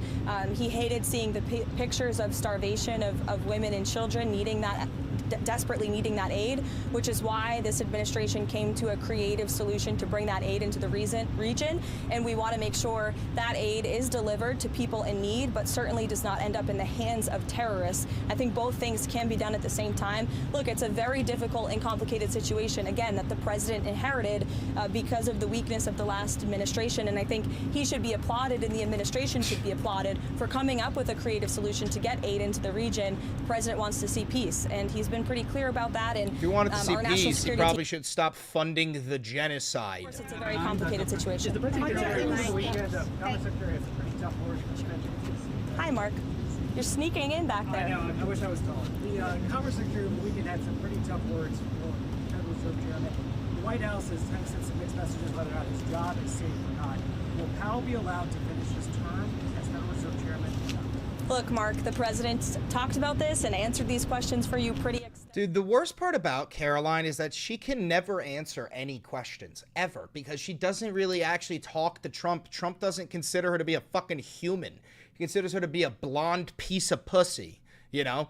So she can't answer anything. Finally, economists and experts are agreeing with him that Jerome Powell should cut interest rates. If you look at our country, by every economic metric right now, it is booming. Look at the trillions of dollars the president has brought in foreign investments. Look at inflation, like I said, continues to go down. He's basically defeated it in just 6 months. If you look at the massive inflation, you stupid fucking cunt. The cost of goods, the cost of oil is down 20%. We've added 700,000 jobs to the economy in just 6 months. The manufacturing sector is ticking up again. By all accounts, this is a good economy. In fact, the Wall Street Journal, wherever you are, did in fact give credit for that today. They said that the economy has its swagger back, which is one way to put it. But I think that it's true, and I think that the Fed chair needs to lower interest rates. The president is right about that. And finally, people are catching up to the president on that. Brian, go ahead. Yes. Has the president shared any additional thoughts on privatizing the TSA?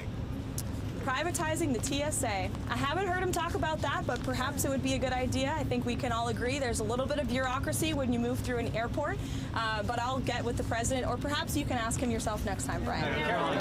Thanks, Caroline. The Congressional Budget Office released updated estimates today about the big, beautiful bill now that it's law. They estimate that the deficit will grow by $3.4 trillion by 2034, and that 10 million people will lose health coverage by 2034. I know you guys are critical of the CBO. More broadly speaking, is there any concern from the administration that this bill, now that it's law, will increase the deficit in any way or remove anyone from health insurance that they have legal citizens? No, look, this bill was a great bill for the American people. It was the largest tax cut for middle and working class families in our nation's history. And the president wants to see this country get our fiscal house in order. That's why this was a fiscally responsible bill, one of the most fiscally conservative pieces of legislation for its size that has ever crossed through Capitol Hill. And the president wants to cut our deficit. That's why he's effectively using tariffs to bring more revenue into the United States to ultimately pay down our debt that has been created by presidents on both sides of the aisles for many, many decades. There are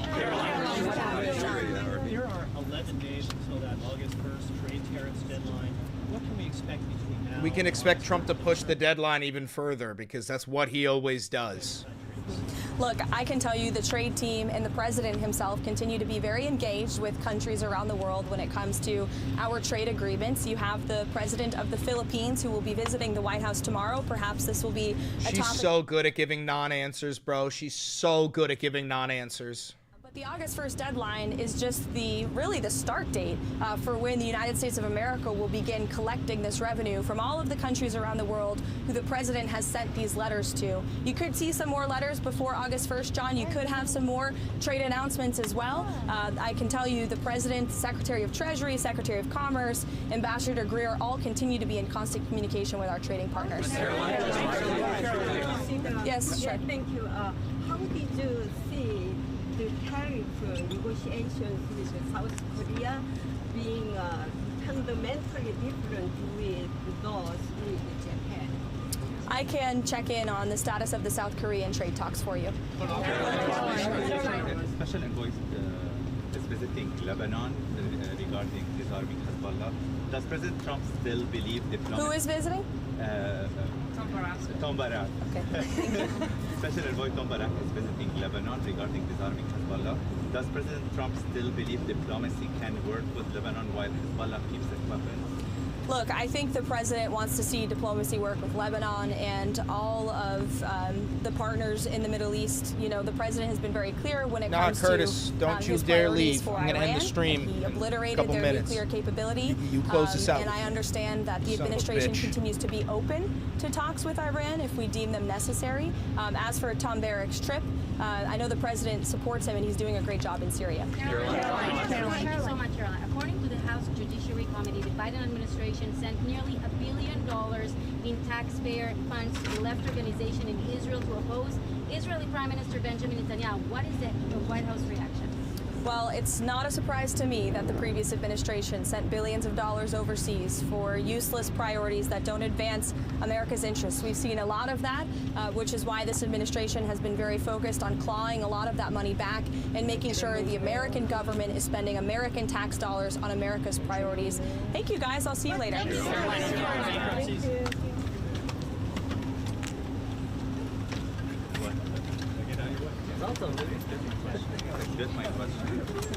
Nice kill. I'll feed it in for you. Thank you. ليك أخذتني أنا طارق أسمعها بس سألت السؤال نسيت تنبل I'm glad you saved منيح سؤالي. We'll feed this one right up. Great. Mike likes, yeah, definitely lose Mike likes.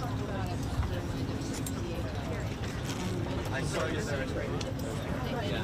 This is so bad. And I was Distracted. It might not be understood. Yeah. Yeah, it totally would. All right, we'll get him next time.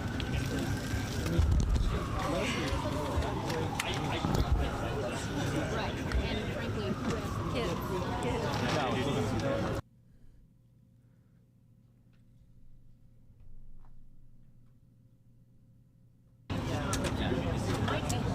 Yeah, it totally would.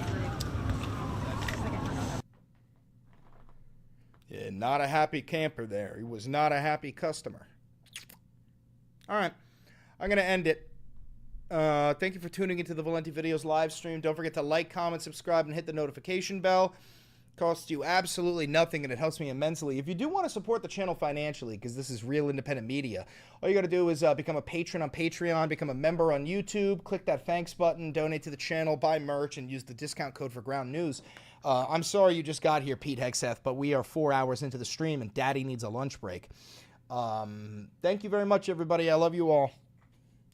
Bella ciao ciao ciao una mattina mi sono alzato e ho trovato in